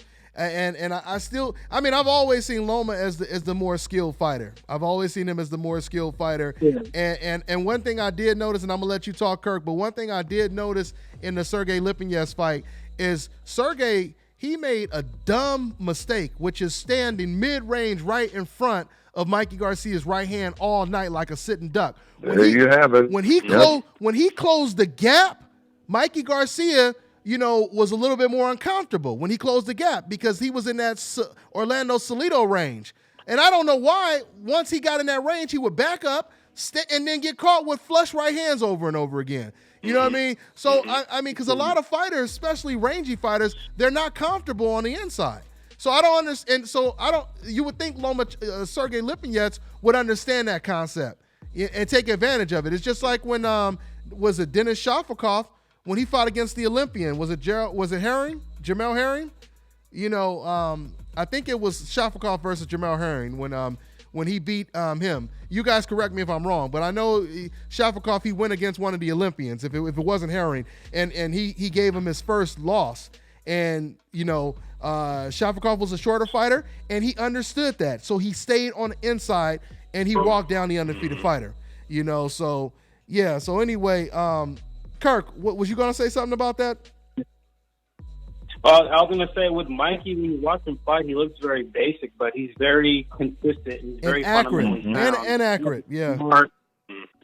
He has great accuracy, great timing. He has a smart series of trainers with his brother and his father. And Mikey Garcia is a smart fighter himself who knows how to make adjustments. I just think that anytime, Orlando Salido he's awkward. He's obviously a different style from Mikey Garcia, but he was able to find a way to beat Lomachenko and make him uncomfortable. And Lomachenko's not a perfect fighter by any stretch. He's a great fighter, great talent, but just look at his matchups. When's the last time you actually fought someone who was active? Yeah. And my thing with that, Kirk, is like we see Mikey as being very accurate, but we got to pay attention to the opponents that he's fighting. He's not fighting a bunch of slick fighters, so a lot of times, like Deontay just said, when he was hitting Lipinets was there to be hit. Yeah. Salido was there to be hit. Broner even was there to be hit. But when he fights somebody that's with a lot of movement, he keeps if you watch him, a lot of times he'll keep the gun in the holster until he sees a shot that he feels comfortable in throwing. And if Loma's giving him a lot of angles and doing a lot of moving like he does, he's going to keep the gun in the holster. He's going to be gun shy for a while, and before you know it, he could be down on a lot of points and forcing him to do something he's not used to doing. And that's a fair point. That's the same token with Lomachenko. As I mentioned, when's the last time you fought someone that was actually active? It wasn't coming off a layoff. You got a point there. What? You got me there. Hey. I'm not trying to discredit his resume. I'm just saying, like, Nicholas Walters, over a year in activity. Rigondeaux, long inactivity. I mean, any top guy you mentioned, or these opponents in general, have either been guys coming off of long stretches of inactivity, or they're not even top guys. I mean, so I just want to see him fight someone that's his size and that's actually an elite fighter and not going through inactivity. But I just want to see, the best fight the best. Okay, and let me. You got a point. You got me there. Yeah, good stuff. But once again, let me say this. I want to reiterate what I started from the very beginning. I always thought that Lomachenko is a better fighter, skill wise. I think he's much more skilled than Mikey Garcia. Like I said, the only thing that I see Loma, or I question him dealing with in this fight, is him moving up in weight. And can he deal with the power? Will it be a Wilder versus Gerald Washington situation? That's what I'm trying to figure out. You know what I mean? Where Gerald Washington was winning every round and then got caught with one right hand. That's what I wonder. I just wonder how Lomachenko is going to react and respond. Just like Kirk said, we're not used to seeing him fight against guys his size. But at the same time, we really don't know yet what Lomachenko's natural size is yet. I mean, I don't know yet, So we'll see how he rehydrates, and then we'll kind of, get an idea to see, is he a natural junior welterweight? Is he a natural lightweight? We're gonna find out when he gets in there with Linares. We'll definitely see.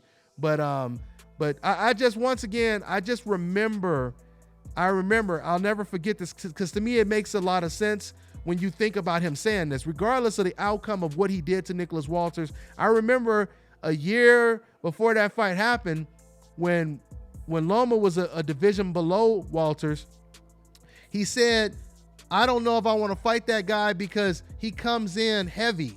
Because that was around the time where I think Nicholas Walters, he didn't make weight. And I remember Lomachenko said, I don't know if I want to fight that guy because by fight night, he might be 15 pounds bigger than me, et cetera, et cetera, et cetera. And this is the reason why size makes a difference. So moving up in these weight classes, it changes all the intangibles, because you're not just going off of skill. And like my man quoted Floyd Mayweather, you can't make, you have to make zero mistakes in there. And that's why Floyd was able to do things like that. Fight guys 20 pounds bigger than him and 15 years younger than him. Only he can do stuff like that, or very special fighters, because Floyd is not going to make that one or two mistakes that the average fighter is prone to make. So let's take another call, guys. Let's take another call. So much for taking a call in a minute. But anyway, 510. We got 510. What's going on? What's your name? Where you calling from, man? What's good with it, Deontay? What's good? What's that? You breaking up a little bit. What'd you say? I said, what's good with it, man? Okay. Happy to be on, man. What's up? What you, Bay Area? Right. Is this Bay Area?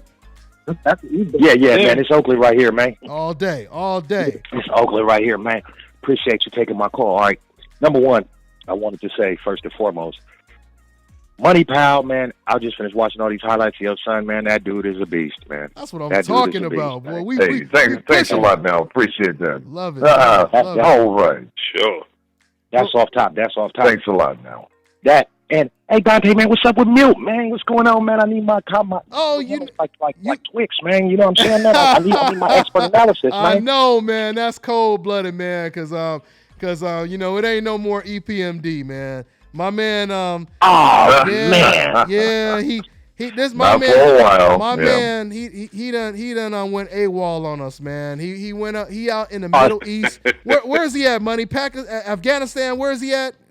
He's Saudi Arabia. Is that where man, that brother.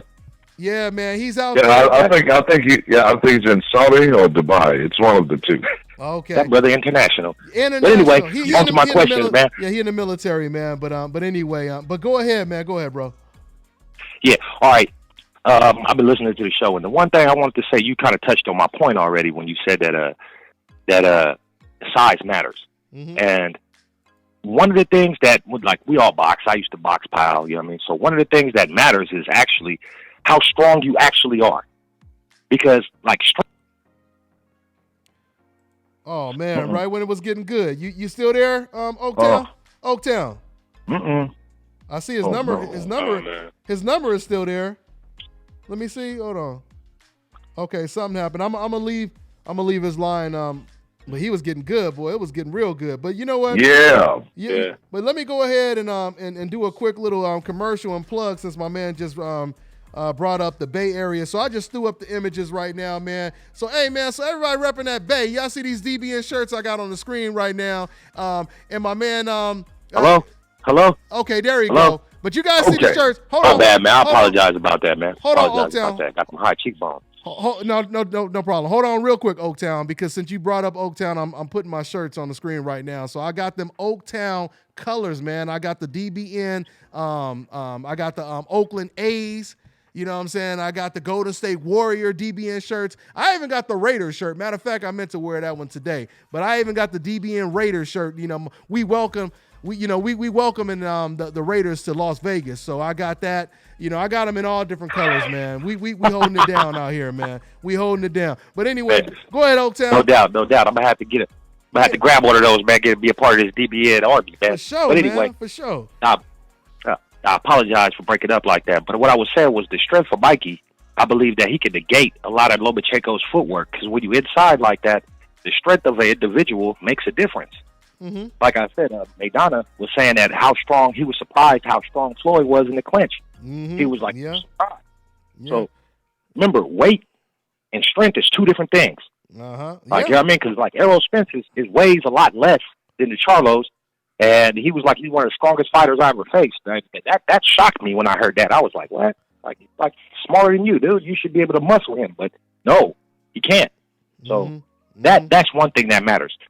Another thing, let me switch topics real quick. Let me get back to this 154 division, man. Now, we got Laura, we got Hurd, we got Charlo, and then the real funny thing that's going on, and this is something I wanted to kind of put you guys on, and I want to hear what y'all thoughts was about this, was that Saddam Ali is a good fighter. Great fighter, you know what I mean? He's Doc, you know what I mean? Good brother. But, man, I heard that De La Hoya is trying to have somebody sign with him before they get a shot at that belt, or what's up, man? Because him and Kell Brook, that sound about right. That sound like a first stepping stone for Kell Brook or something, man. But I ain't heard nothing about Saddam Ali finna fight nobody, no type of action in that division, man. What's y'all thoughts on that, man? Yeah, you know what, man? I heard he's fighting. Go ahead, Kirk. Because Kirk, he writes articles and reports the news too. So what's your what you know about that situation, Kirk? I heard he might be fighting Liam Smith. That he might be fighting against Liam Smith. And you know I heard that too. And you know, Oaktown, I mean, it's a lot of fights out there for your boy Jesus, I'm forgetting his damn name. Saddam Ali. Because I'm looking at, while I'm talking to you guys, I'm getting distracted because somebody just said give prayers out to Austin, Texas. There was just an explosion out there, so I was reading on this right now. So I got a little distracted right now. So I'm checking it out just 5 minutes ago. No. Yeah. So prayers do go out to Austin, Texas. There was an explosion out there, 2 men injured, yeah, so right now, I'm sure we're going to get a lot more news. Deadly Austin bombing. We're meant to send a message. So, yeah, man, shocked. Prayers go out to Austin, Texas right now. And, I'm going to research that a little bit more later on. But going back to Saddam Ali, I mean, come on, man. We already know Keith Thurman. They wanted it. Errol Spence, he was open arms. Like Boys the Men and all of that. You know what I'm saying? So, I mean, with Saddam Ali, he has a lot of options, even if he doesn't get the Kell Brook fight. But you're right, that fight does make sense. Kell Brook against Saddam Ali, it makes sense. There's a lot of fights that make sense for Saddam Ali, but I don't really know the whole situation with Golden Boy when it comes to, who he's supposed to fight. Like Kirk just said right now, it might be Liam Smith, which clearly, when you think of all the fights that could be made for Saddam Ali, I mean, at 154, that's a animal. yeah. That's an animal of a division. That's a damn zoo. doubt. That's a damn zoo with lions, gorillas, and all kind of stuff. You know what I mean? Tigers and bears, man. Tigers and bears, man. Yeah, man. I'm telling you. All day, man. All day, man. So. And my last point, I apologize, brother, but my last point before I want to go, man, is y'all been touching on this cow. What'd you say? Say it again. You broke up. You started to break up. Did we catch on what? He in the same boat as Keith. You broke up. I didn't catch what you said. What'd you say, man? Okay. The high cheeks getting the cheekbones getting you putting your phone on mute or what? Man, I don't know. Okay. But anyway, he's a coward like Joshua, man. He's a coward, man. You broke up. So who? Oh, you talking about Keith Thurman? Joshua's a coward. Okay. No, Keith. I got Keith. Keith got a little more respect than Anthony Joshua to me in my book. You said Keith is at least coming off a damn elbow injury. No, you said he's a coward. Fight him. You said he's a coward like Joshua. Is that what you said before? Yeah. I mean, Keith is actually, Keith is actually one of my favorite fighters, but it ain't looking so good for the boy, man. AC Reacher. It ain't looking so good for Keith, man. AC Reacher, I'll answer your question in a minute, man. I appreciate the question about the costume shirts. I'll answer your question. Okay, yeah, man. So anyway, man, once again, I'm over here multitasking over here. But, yeah, man. No doubt about it, man. Hey, man, but I got to get to another one, man. I really appreciate it. No doubt, man. I appreciate you taking the time, man. Man, Dante's Boxing Nation all day, man. I'm out. Hey, thanks a lot. Appreciate it, now. Okay. Appreciate you, brother. I appreciate that, man. So, yeah, man, my man AC Reacher, he was asking, do I do DBN costumes and all that? Man, we put DBN on anything. All right, so you send me. Matter of fact, and it's my fault, not my man's fault, because I'm the website is done, but we just put new images of all the shirts up. Shout out to my man Ramirez-Iman. He's already put the website together. I'm the one holding it up right now because I want to put new images because I didn't like the images of the shirts that we had. So now that's all that's left is I want to put new images up of all the shirts and hats that we have for sale. But the website is done, basically. So shout out to my man Ramirez-Iman.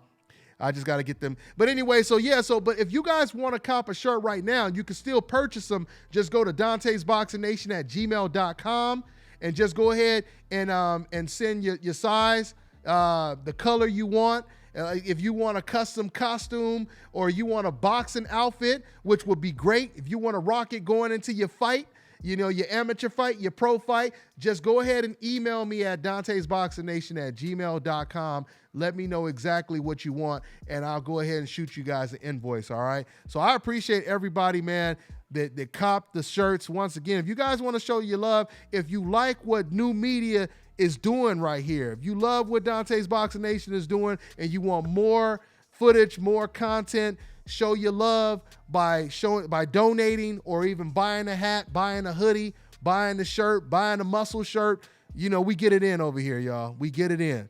So with that being said, money, let's go ahead and talk real quick about what took place this weekend. Money, your boy Felix got knocked out. Felix Verdejo got knocked out, man. Oh, man, that sucks, man. I mean, he's been going through a whole lot. What he had a car accident. He was in an accident before that, and all kind of stuff. And now he comes back and he gets slapped. Your thoughts on the whole situation, and give us a rundown on the fight, Money. It was that kind of hurt just watching it, and even Kirk and I were talking about this earlier today, and it was a statement that was made saying about the car accident was more intriguing than what happened to him in the ring. And that was pretty upside down. That was, that was way out of line. What? So who has said that? Steve Kim. Yeah. Okay. Yeah. And once again, I took a glimpse at the comment section. Oh yeah, I actually reported that when Steve Kim said that. And once again, can you imagine if we were to say something like that? If Golovkin was in an accident if Lomachenko was in an accident. You talking about their personal life and their health, something that they had nothing to do with, and you talking about them that personal? This is what I mean when I say that the stuff that people can get away with, you know what I'm saying, when they on that damn hopeless, you know. But just yes. but continue, man. So yeah, for him to okay. I mean, he just. I think Verdeo probably may need to take a little time off, just to do a reassessment of sum up how the fight went, because I got to be honest, I missed that fight, man. I missed the fight, and I was surprised they didn't have the highlights of it afterwards. But sum it up for me how it went down, Money. Well, just in general, I mean, he started out okay, but you can just tell Verdeo just really wasn't himself, and his opponent just slowly but surely just started taking over, and eventually he just wore down. I mean, he looked so far gone in that last round. You were, if you're someone that's truly a fan of his, you're wondering, how did he become so undone? Mm-hmm. He just had someone who was really determined that he was in there with. It was almost like he was in there with a Jarrett Hurd. It was like, no matter what you do, you're not getting me out of here. I'm going to get you out of here tonight. Yeah. And he was in against the mountain. That's my personal opinion, what I saw. Yeah, and once again, man, it just goes to show you how difficult it is to remain undefeated in this sport. Also, bounce back from a loss, which we've seen in the Ramirez-Iman Ramirez situation. Let me respond before we talk about that. Let me respond to someone in the comment section, because see, cats, the stuff that you guys say, you have to be careful, because you got to remember everything is recorded and documented. You know what I mean? A microphone and a camera can be your worst enemy, or it could be your best damn advocate. So let me go ahead and just read. Okay, my man said, can't blame AJ for not wanting Wilder talking smack in the ring. It's just not his thing. He's a fighter, not a talker. But see, what this guy doesn't realize is it's already been recorded that he was in the ring with Vladimir Klitschko talking, not fighting. You know what I'm saying? So this is why you guys have to be careful with how you try to defend someone. I mean, that's why it's much easier to remember the truth than to tell a lie or say something just based let me piggyback off what you just said, Deontay. Go ahead, B. Let me piggyback off what you just said. Mm-hmm. See, people, just like you just said, man, you got to watch what you say. You got to remember what's documented. We forget. How soon do we forget when Anthony Joshua was doing the promo and doing the press conference for Dominic Brazil? He had no problem getting it. Dominic Brazil was just looking at him, and he got pissed off. What you looking at? Who you looking at? You ain't real. You ain't about that life. Everybody forget how he did that. Yep, great. Real facts. He jumped right at them. Good point. Facts. Good point. You remember they did that promo by the water, and he jumped in his face. Oh, what you looking at? You staring at me? You staring at me like you gonna do something? He ain't about that life. Yeah. All facts. Yeah. So you guys listening to what we saying right now, and people in the comment section, they saying, yeah, I saw that. You know what I mean? So once again, man, you know, when it comes to hating on somebody, you know, loving somebody too much, et cetera, et cetera, et cetera, you don't shoot the messenger. You know what I'm saying? Mm-hmm. Don't blow up. Don't throw the damn recorder on the damn ground because you mad at what was recorded. You know what I'm saying? I don't want to hear him say this. Let me break my damn phone. That don't make no damn sense. You can't be mad at the device. It's the man that said it. You know, so come on, man. That's what it is. But anyway, Kirk, Kirk, what do you think about the so Ramirez, going back to what I was touching on.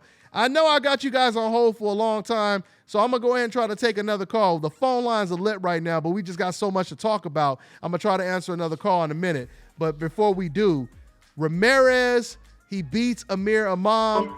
Kirk, this is what I wanted to say real quick, man. The good thing is Ramirez-Iman, he was battle tested. I mean, one thing he did learn from his knockout loss is to be stronger than ever. That's the only good thing I can say about Ramirez-Iman. But that man stood up like a sore thumb in the whole fight. Mm-hmm. He every once in a while he'd do his little imitation of Floyd Mayweather, but don't move his head at all. I mean, credit. You know, if he wasn't on a coincidental list, he would damn sure be pound for pound number one on the Gaddy list. That's for sure. You know, because he took some damn Rocky Balboa, Ivan Drago punches in that fight. Yes. I mean, and looked like Rocky Balboa by the end of the fight. You know, but at the same time, like I said, man, he just he waited the whole night. And you know, once again, it's another situation, Money and Kirk, where you were saying with Mikey Garcia, he had an opponent standing right in front of him. That's what Ramirez had against Ramirez-Iman. Your thoughts, Kirk? Let's start with you. I think Ramirez-Iman is. I think it's that thing that you can say with Mike Tyson back in the day, that he fell in love too much with his power. Oh, okay. You think that's what it is? When you're so with an attribute, I think you rely on too much. That could be. Yeah, that could be possible, because he was a power puncher. And who said that? Somebody had said, Bradley said it on my interview. He said somebody has sparred with Ramirez-Iman, and they said, I don't know if it was Broner or somebody, and they said that. Who was it? Might have been Paulie Malignaggi. Yeah, it was Paul. It was Paulie. That was Malignaggi. It was Paulie. He said that was the hardest puncher he had been in the ring with, and he's talking about sparring, because they didn't fight in the pros, right? He talking about right. Yeah, so he talking about with headgear and big gloves. He said that was one of the hardest punches. So you make a great point, Kirk. He could have been, because you could tell, yeah, he's just really throwing a couple hard shots at a time. But he still wasn't 100% from, you know, before the Granados fight, because he never initiated anything. Everything was, what you gonna do, Ramirez? Okay, let me know when you finish so I can come back with something. You know what I'm saying? Like patiently waiting, and you know, and he made, that never happened. Yeah. Well, he tried to answer with a couple of shots, but he made Ramirez extremely comfortable in the fight, you know, and things are going to be totally different when Ramirez get in there with Regis. But go ahead, man. Go ahead. You know, what's interesting is, so people can say Deontay Wilder might be someone who relies on his power, but he showed us in that fight against Ortiz that, you know, he's more than just a one-trick pony. I mean, people can make fun of his technical ability all they want, but it's obvious to me, at least, he has really good ring IQ. Wilder's will that shut up. Yeah. Wilder's will makes up for his Go ahead. Yeah. Well, not that you have like the willpower and the heart, but I mean, you can have heart all you want, but if you don't make that intelligent tactical adjustment to land that shot you need to land, then you're not gonna, you know, having heart ain't gonna do nothing but get your brains beat in. And that ninth round, he kind of let us know what was going to happen, because when he was against the ropes, he countered Luis Ortiz with a right hand and then tried to follow up, but the round ended. So in the 10th round, when he was against the ropes, when he backed off, he kind of changed his levels, ducked at an angle, and then tried to get Ortiz to open up, and that's when he shot that counter right hand, which you know, led to Ortiz's demise. But you know, that just goes to show you, you know, Wilder has more wrinkles to his game. He's not just dependent on that right hand. He actually knows how to adjust. That's the difference between him and Iman, for example. There's so many layers to Deontay Wilder, man. I mean, once again, like you said, it's his willpower. Like you said, the difference when it comes to a fighter relying on their power. Deontay Wilder is still trying to find ways to win. He's greedy. He's hungry. He's determined to find a way to win. No matter what you want to say about his flaws, his shortcomings, he's always trying to find a way to win, and he always believes in himself. That's another big difference in that fight. This was the difference, and it's crazy how Wilder's seen the same things that we all seen. You know, if you really, really, understand the science of the sport, is when Wilder got hurt, we seen a different demeanor. His body language was completely different. His confidence was still there. When you seen Ortiz on the ground, his confidence was gone. Like, you could see he was defeated. Yep. He wasn't even that hurt when the fight was over, if you think about it. He was thinking about it more than being out of it. You know what I mean? Wilder on the other side, Wilder was completely out of it. And he was just fighting. He was standing, just throwing punches. He looked like Bradley almost against Ruslan Provodnikov. Just punching, just muscle memory, just punching. You know what I mean? So that was the difference. And that's the one attribute that he has, is that heart, that willpower. And that is that's what other fighters see, and that's what they like. Man, let me take my time before I get in the ring with this dude. You know what I'm saying? Emmanuel Stewart saw it. What's up? What's up, Kurt? Emmanuel Stewart saw it when he bringing Deontay Wilder to spar with Vladimir Klitschko. That was one thing that he remarked on. He had said that Tyson Fury and Deontay Wilder will be the future of the heavyweight division, because Deontay Wilder, at least for one, has that heart of a lion. Basically, you have to pretty much kill him to get him out of there, and he's going to keep on going. And we saw that. And Holyfield called it too. He said long time ago, when we didn't really know too much about Wilder, he said he's going to be the last man standing out of all these heavyweights. And people thought he was crazy when he said it at the time, because this was at the time when Wilder was far from being tested, like way before he even fought Bermane-Severn, So, but anyway, hey, let's try to, we getting close to wrapping it up. Time has flown by. Let's try to take a couple calls before we wrap this up, man. I appreciate you guys hanging out with us. We having a good Sunday. Let me go ahead and take a call. Next up is my man Reggie. What's going on, Reggie? What's happening, nation? Man, I'm loving the topics. What's happening, panel? It's good. It's good. What's up? What's going on, Reggie? What's up, man? Enjoying this fire, man. And shout out to Milk too, man. I got to use one of his terms on the fights over the weekend. Felix and Amir Mon got the hands of God put on them. Yeah, the hands of God. Oh man, yeah, we gonna miss Milt over here, but we gonna have him Skype. We gonna have him on Skype or something like that, real soon. But go ahead, Reg. Yeah. No, the heart back in on the Anthony Joshua thing, and the thing I was saying last week, the pressure new media has caused Anthony Joshua to respond. His cards are being played where he's in fear of them. And there is true fear amongst boxers. We watched Riddick Bowe do it years ago when he avoided fighting Lennox Lewis. So people can knock the myth of fighters not being afraid to challenge other fighters. There's no excuse. And just like last week, we had the conversation, good topic that last caller brought up about the finances in the game. This is the hugest fight that can be made in boxing for the next 5 years. Hands down. There's no reason to delay this fight. Hands down. Even the four segments of fans are tuned into this fight. The fans over in the UK are going to begin to turn on Joshua if he continues to delay this. So the fight has to be signed. Yeah, absolutely. There's no doubt about it. And like we had a caller, you guys remember we had a caller last week, and he was like passionate, trying to say this fight should not happen right now. And it, and if you look at the UFC, there was millions of dollars and all it. He was just going off and off and off, and it should not happen right now, and et cetera, et cetera, et cetera. And then I said, okay, so when it does happen, what type of numbers are you projecting? And then he got silent. Oh, I don't know. I don't know. But I'm just telling you what it should be. And then, once again, it's not making any sense, especially when you got fans trying to make excuses that the fighter himself is not even making. Like I just said, who just called in and just quoted what dude said in the Michelle Phelps interview? What did he say? He just said that he said Wilder's been fighting since 2008. That's when I turned pro. And what if I'm not ready? This is what Joshua is saying.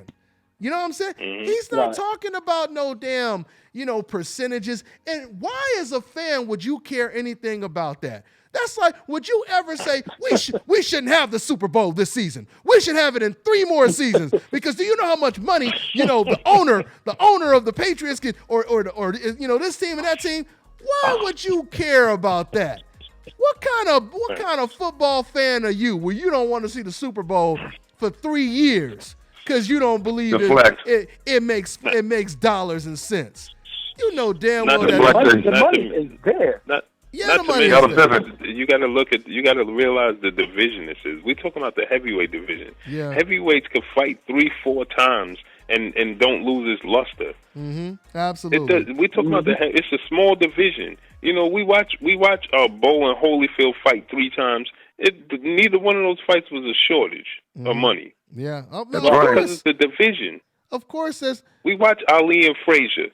You know, it's the heavyweight division. It don't need to sit and marinate. No, of course. But once again, B, if that was the purpose to let the fight marinate, why would Anthony Joshua not take advantage of free publicity with Deontay Wilder helping to marinate the fight? You need marinade. You need marinade to marinate some damn meat, right? You can't. That's right. You can't marinate the meat without marinade. You know what I mean? Right. So he turned down the marinade. You know what I mean? He like, no, this meat don't need to be marinated. You know what I mean? So yeah, that's not making sense, man. It's not. Not to mention somebody's not on the. Not to mention somebody over there in UK ain't on the same page because they keep hiring Deontay Wilder to sit ringside and commentate his fights in hopes of promoting that fight. Mm-hmm. Yeah, right. It's gonna be a security breach. It's gonna be a security breach. You're gonna get in that ring. Yeah. We're gonna watch Anthony Joshua freeze up. Hey, me personally, I think that Deontay Wilder should try and force himself in the ring. That's what I said. And let the security push him off. That's and what I then said. It shows a lot. That's what I said. I said the same thing. Anthony Joshua don't have to be part of it at all. Let security start a big, fuss and you grab him and all of that. Let him do that. Mm-hmm. He don't have to make it to the ring. He could just matter of fact, he could stand up right there at the broadcasting table and just yell "Bomb Squad." There you go. You know what I'm saying? He could just keep yelling that. One of them cameras. Yep. Now it would be funny if they pull some Jack Johnson type stuff and they pull the plug on him and the camera don't even pan over to him. Now that would be some cold-blooded stuff right there. Well, that's what they did to him last fight. After the fight was over, we didn't even know. You forget he was there after the Klitschko fight. That's very true. They pulling pretty bold moves, man. He is shaking in his boots at this guy. Deontay Wilder's the Billy Badass that some of these guys who thought they were tough run from, and that's the true case. He's gonna end up throwing those belts in the trash can because he doesn't want to challenge this guy. And it's clear. It's gonna be clear in the UK when the numbers start going down. Because fans have behavior. We all consumers of things. We all have certain behavior. When we're displeased with something, we turn away from it, and that's the card that Anthony Joshua and them are screwing up by trying to play with. You got to get in the ring with this man. Man, you're not Tiger Woods. I mean, Wilder is big enough to bring his own camera crew. Damn it! I mean, he might as well go. He should go live. He should go live personally. You know what I mean? If they don't, just like Shannon Briggs do. I was gonna say that. I was about to say that. Go Shannon Briggs style. Because if they ain't gonna put you on TV, you put your own self on TV. You big enough to do it. You know what I mean? So and I want to ask anybody who has the biggest Anthony Joshua fans and all my UK supporters, do you guys have a problem with that? Would that guys upset you? If Wilder was to do what we suggesting, guys, I want to hear what you guys think about that.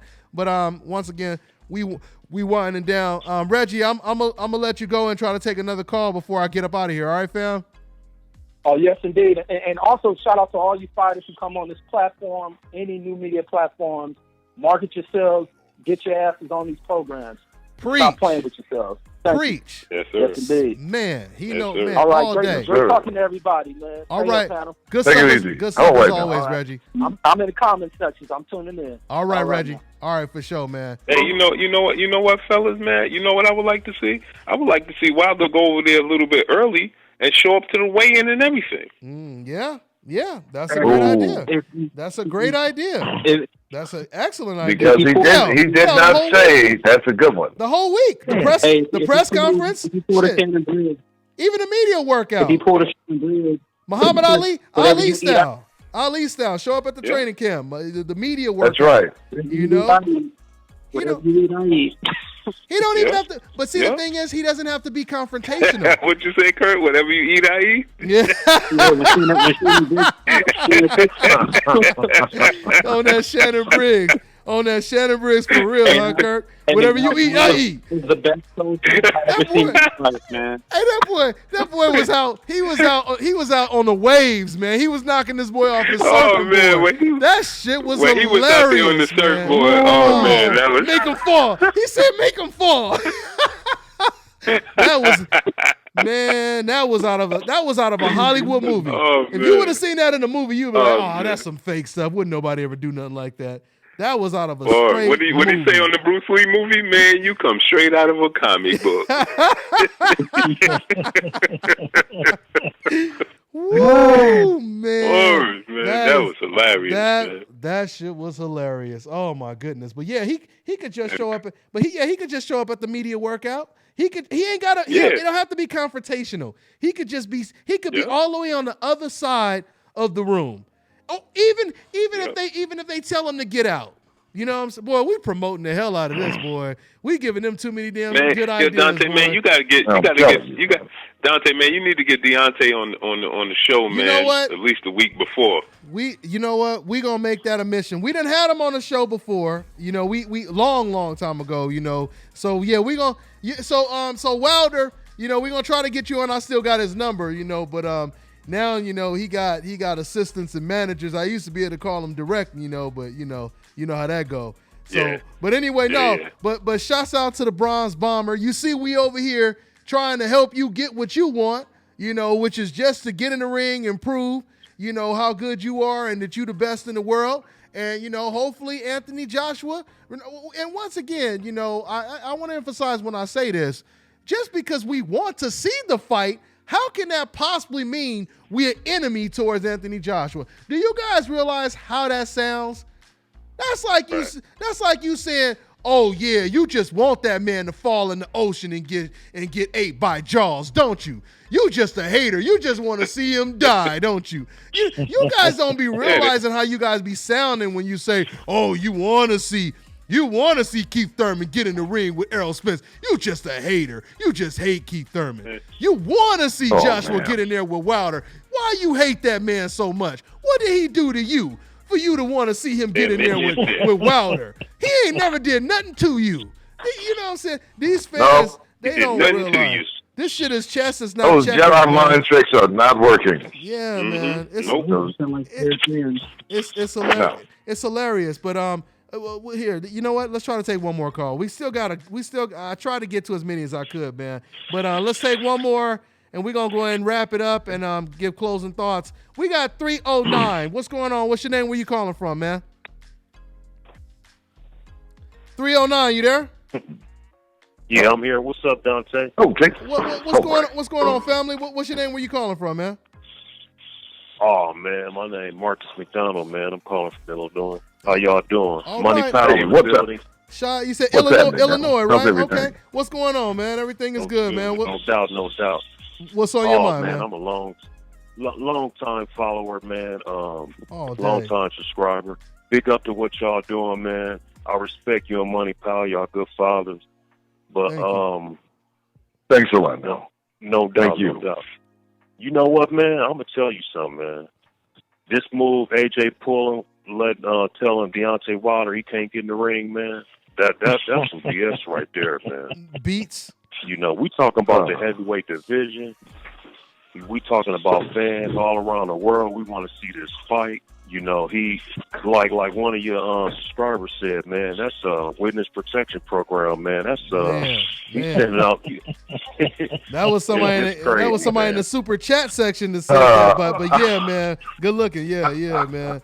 That's a good one. Yeah. That's crazy, man. That's crazy, man.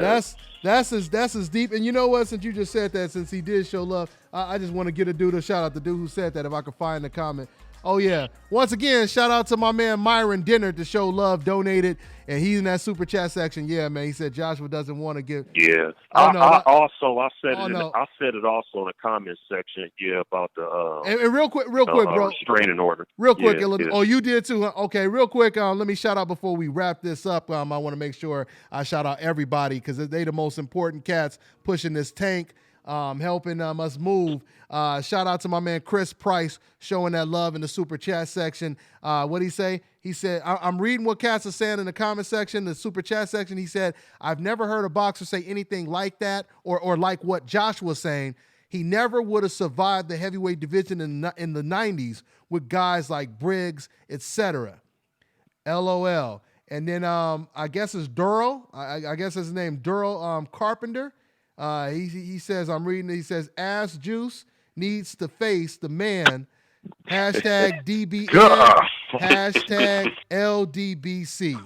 I'm reading the comments in the super chat. I appreciate you guys donating, man. Goodness, man. Yeah, they hey, man. These fans are yelling, we're not going to take it. That's what they're yelling in the comment section right now. So, no doubt. Shout out to the Lions Den boxing community for all sure. Day.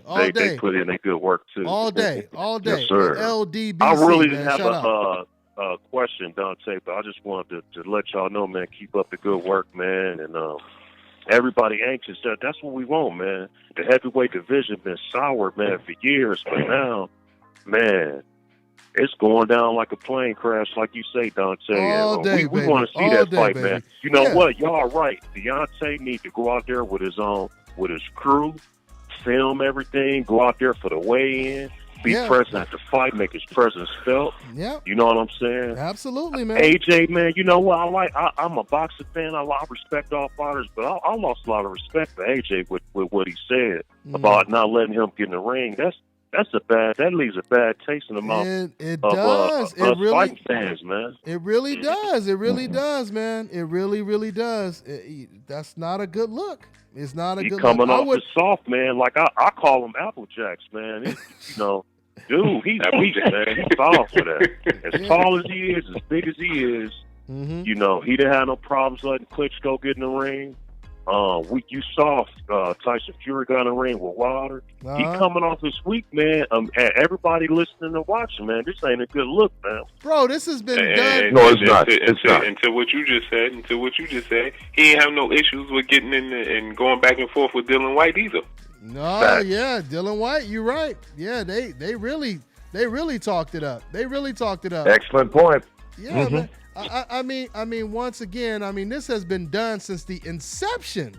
It's a fight. That's what people do. And if you truly believe the fight is going to happen, you're supposed to start promoting it as early as you can if you know it's going to happen.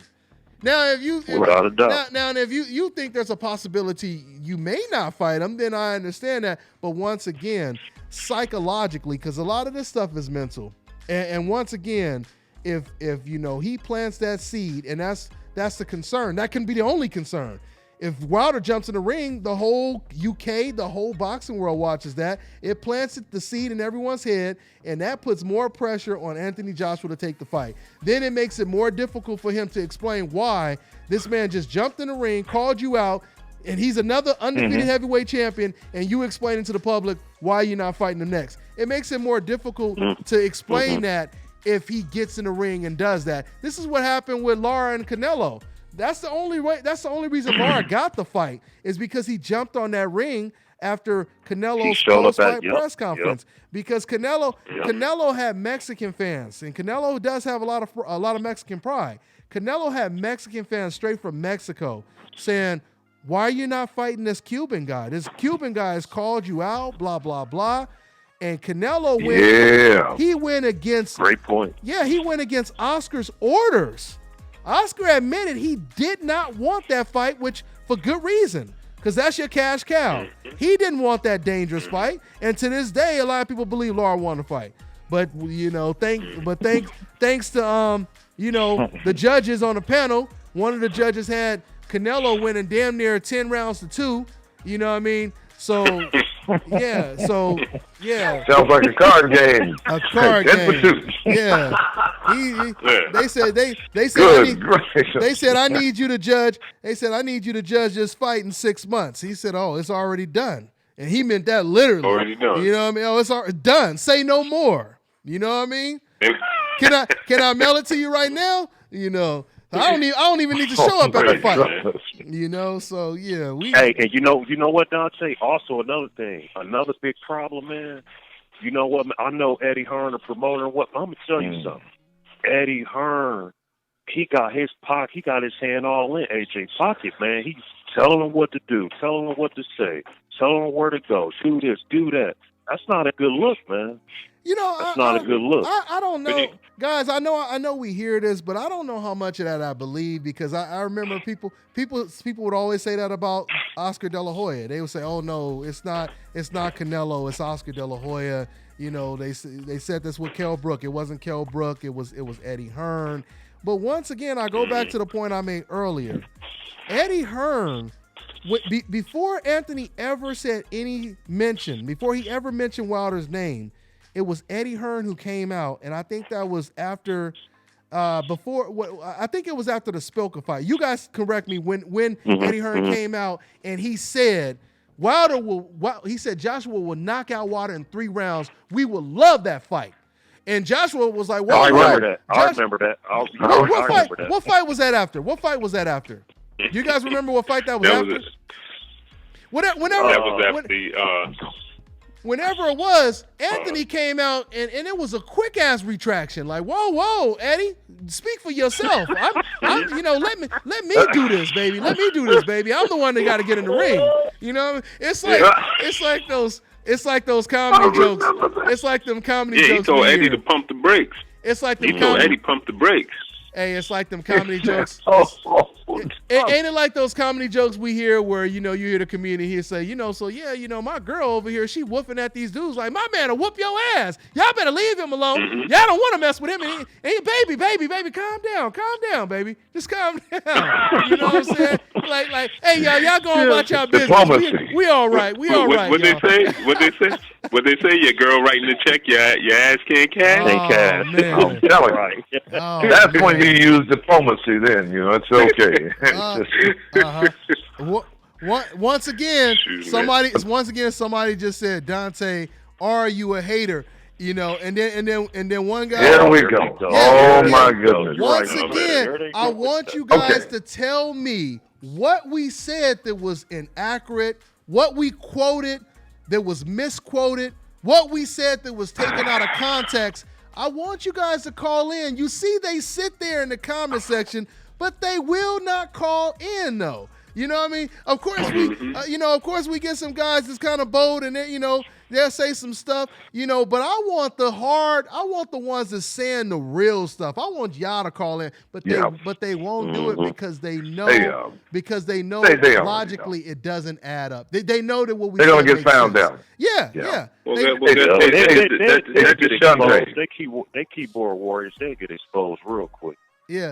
That's true. That just shows that's why they AJ fans, man. They see what he see. Absolutely. Yeah. And then one decaf said, "Are you mad?" And see, and once again, man, I want to expose. I want to expose these decafs. Are we mad? What are we mad about? Are we mad that Anthony Joshua? Yeah, are we mad that Anthony Joshua is not fighting against Wilder? Is that what we're mad about?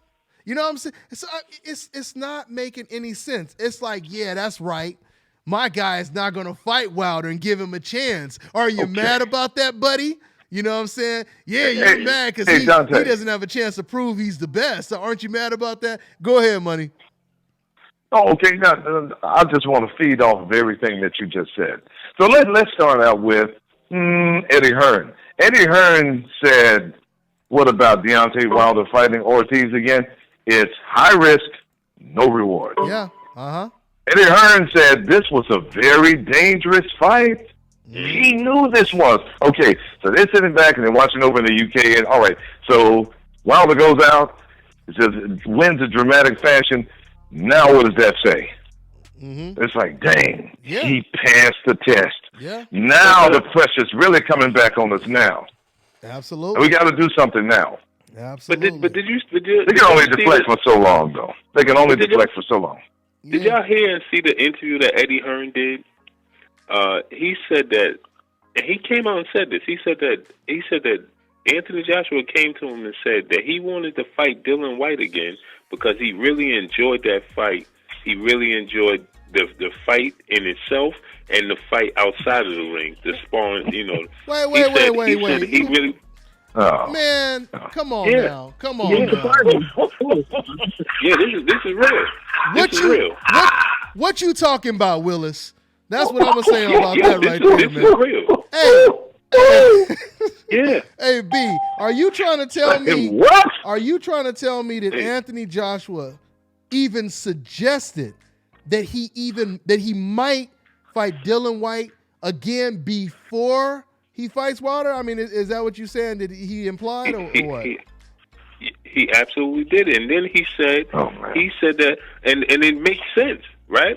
Because now he said that he wanted to fight, he wanted a rematch with Dylan White because he really enjoyed that fight. And so right after that is when Eddie Hearn started pushing the narrative of Dylan White fighting Deontay Wilder in hopes of White getting the belt from Wilder and then he having a rematch with Anthony Joshua.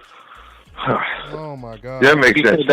I'll see what's going on. That I'm gonna send you that link. You send me. That's Eddie Hearn said.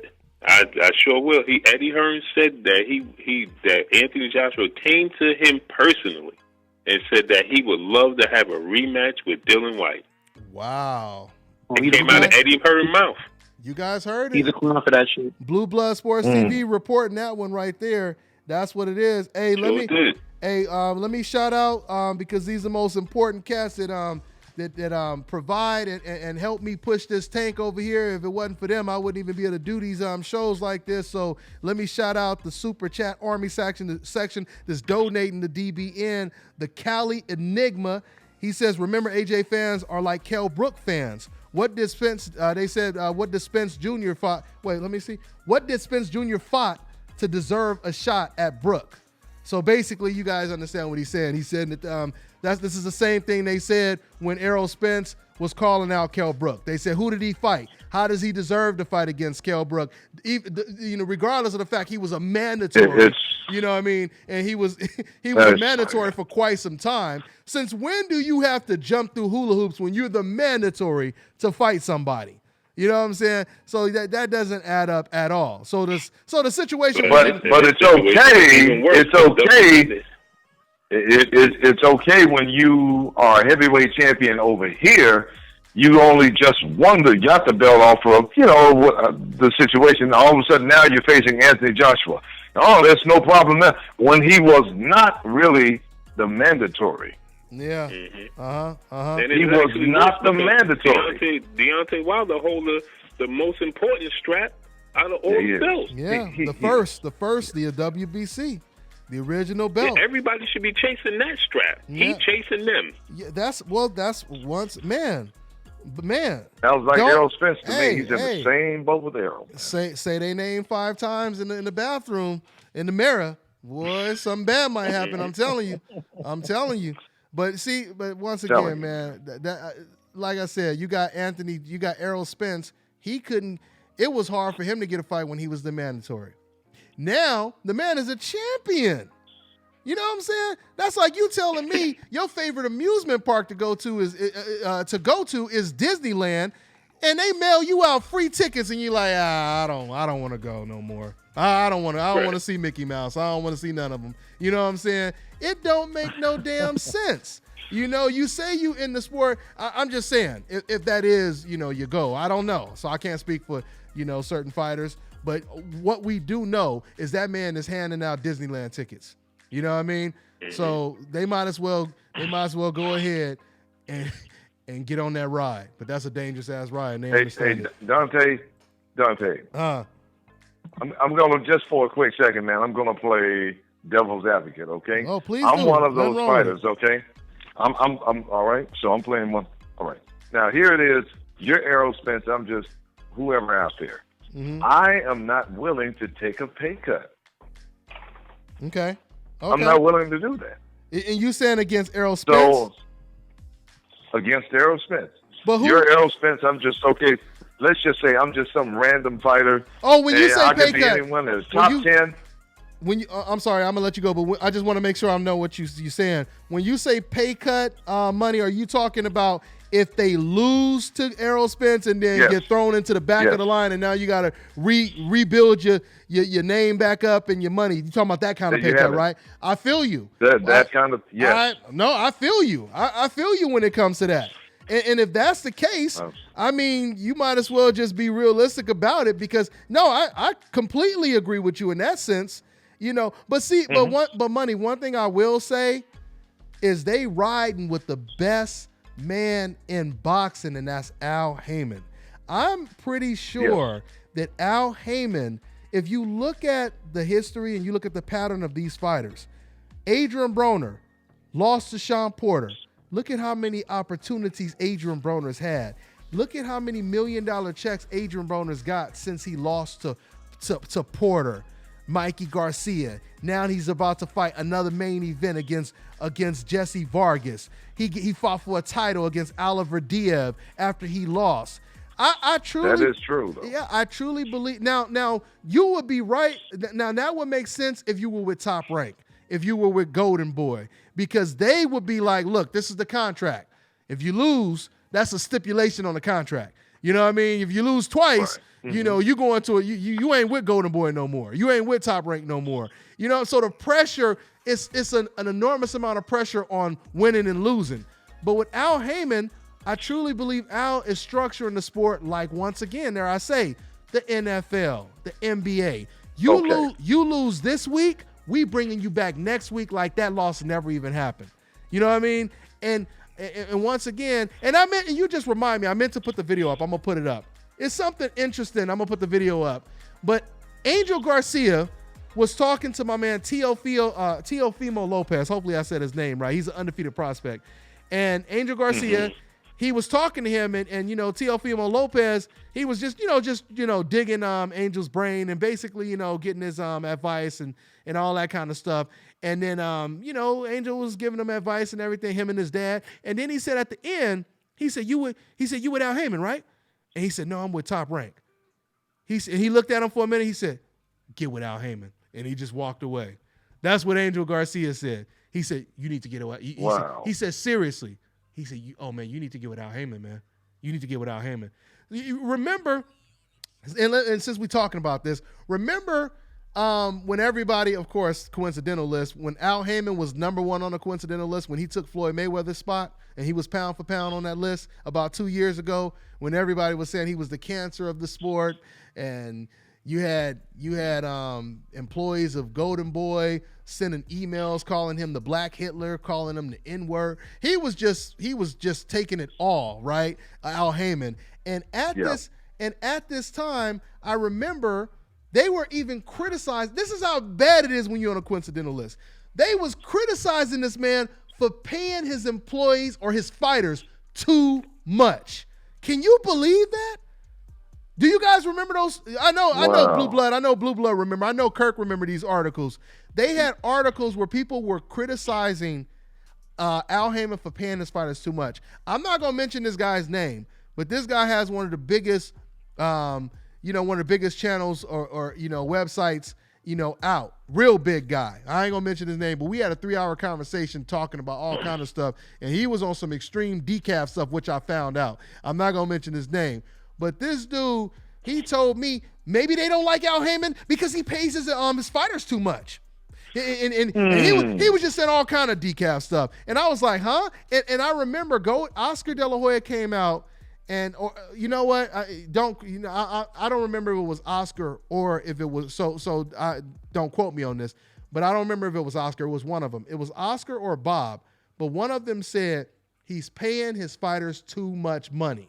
I believe it was Bob Arum. It was Bob, right? Arum. It was Bob Arum. Yeah. Can you imagine? Yeah, that was Bob. Like I said, man, can you imagine you working at McDonald's, you start working at In-N-Out Burgers, In-N-Out paying you way more, and McDonald's, they call you back and say, man, you need to come back over here. You know they paying you too damn much money over there at In-N-Out's. Why don't you bring, you don't need to be treated like that. Get on over here and get the money you deserve. So, once again, man, it's a lot to it. But going once again, all the way back to what you just said, money, Al Haymon is not going to punish you for losing. I could have just said that if I wanted to and left it at that. But No, it was good that you were. Hey, let me just say this much. I was contacted. I just talked to Milton, and he said he wished he could call in. Shout out, Milt. He did Milt. see the Ramirez-Iman fight. Okay. He said he was trying to watch the show, but it's breaking up. He says, but you do have fans in Saudi Arabia. That's what's up. Hey, you gotta record it, man. Hey, shout out to my man Milt. He out there in Saudi Arabia, we lost Perez, from EPMD, you know what I'm saying? So but anyway, he out there in Saudi Arabia. Hey man, get them cats on the camera, Milton. Get them to do some DBN shout outs and get their thoughts on some boxing, man. So and we'll get that up. All right, Milt. And Milt, we're gonna have you on this it won't be Skype, but it'll be more of the Google Hangout deal. So that's what we're gonna start doing. We're gonna start getting everybody on camera, but we definitely gotta get my man Milt. Hey man, so be safe out there, family. Be safe out there and keep up the good work, man. That's what's up, man. And once again, my man is asking how you could get a DBN shirt. Hey, if you guys want to cop a DBN shirt, that's a great way to show your support. You could donate. You could just show love in the comment section, say what's up, or you could cop one of these dope ass hats, hoodies, shirts that I'll be rocking and slanging. Go to Dante'sBoxingNation@gmail.com. That's Dante'sBoxingNation@gmail.com. Just shoot me your size and the color you want, the style you want, and I'll have somebody shoot you guys an invoice. Yeah, man. So anyway, hey guys, we need to go ahead and wrap this up, man. We going into triple overtime right now. So let's go ahead. Let's go ahead. The referees are getting tired. They ready to go home now. So hey, I just sent y'all the link in the group. Okay, you just sent it out. Video. Oh, okay. Yeah. No, that's pretty much it. Hey, so is it anything else? Remind me, guys. For this week, anything else that we need to just close out with before we wrap it up? Okay, not exactly for this week, but something that I see, and it's future bouts coming up. That's Julian Williams versus Nathaniel Gallimore. And if anyone doesn't know anything about those two, it's going to be a barn burner of a fight. Someone is going down in that one. And who did you say he had just beat? Because this is a tough fight for J Rock. Who did he previously beat, Money? Yeah, Gallimore had stepped in with Justin DeLoach. Okay. It was like at the last minute 2 weeks before, and he caught DeLoach and he defeated DeLoach. Okay. Yeah. It'll be a hell of a fight. I'm glad you closed out with that, Money, and because we always talk about how fighters bounce back from a loss. We talked about Ramirez-Iman situation against Ramirez, and I'll tell you, man, J Rock, he looked real good against Ishe, man. I mean, it didn't look like. I mean, he looked like the undefeated J Rock, and I truly don't think that he was that affected from the Charlo knockout. That's what it looked like to me. He looked like the same fighter. I mean, agree. Yeah, because you look at Ramirez-Iman, he did not look the same. You just mentioned Verdejo did not look the same. A lot of these fighters, and this is once again why a lot of these fighters, they don't want to risk taking that loss. I mean, because realistically, we don't know how. I mean, any of these fighters, Keith Thurman, Errol Spence, any of these fighters, we don't know how they're going to come back if they suffer a loss. Lubin, we don't know yet, So that's what it is, man. Hey, guys, well, I'm going to go ahead and wrap this one up, man. Once again, I appreciate everybody tuning in as always. Hey, y'all know I definitely got to show love to one of the dopest websites out. That's BoxRunnerKicking.com. Make sure you guys go to that website and also go to BoxRunnerShoes.com. You know what? Real quick, man. Let me go ahead and show y'all the shoes that I got.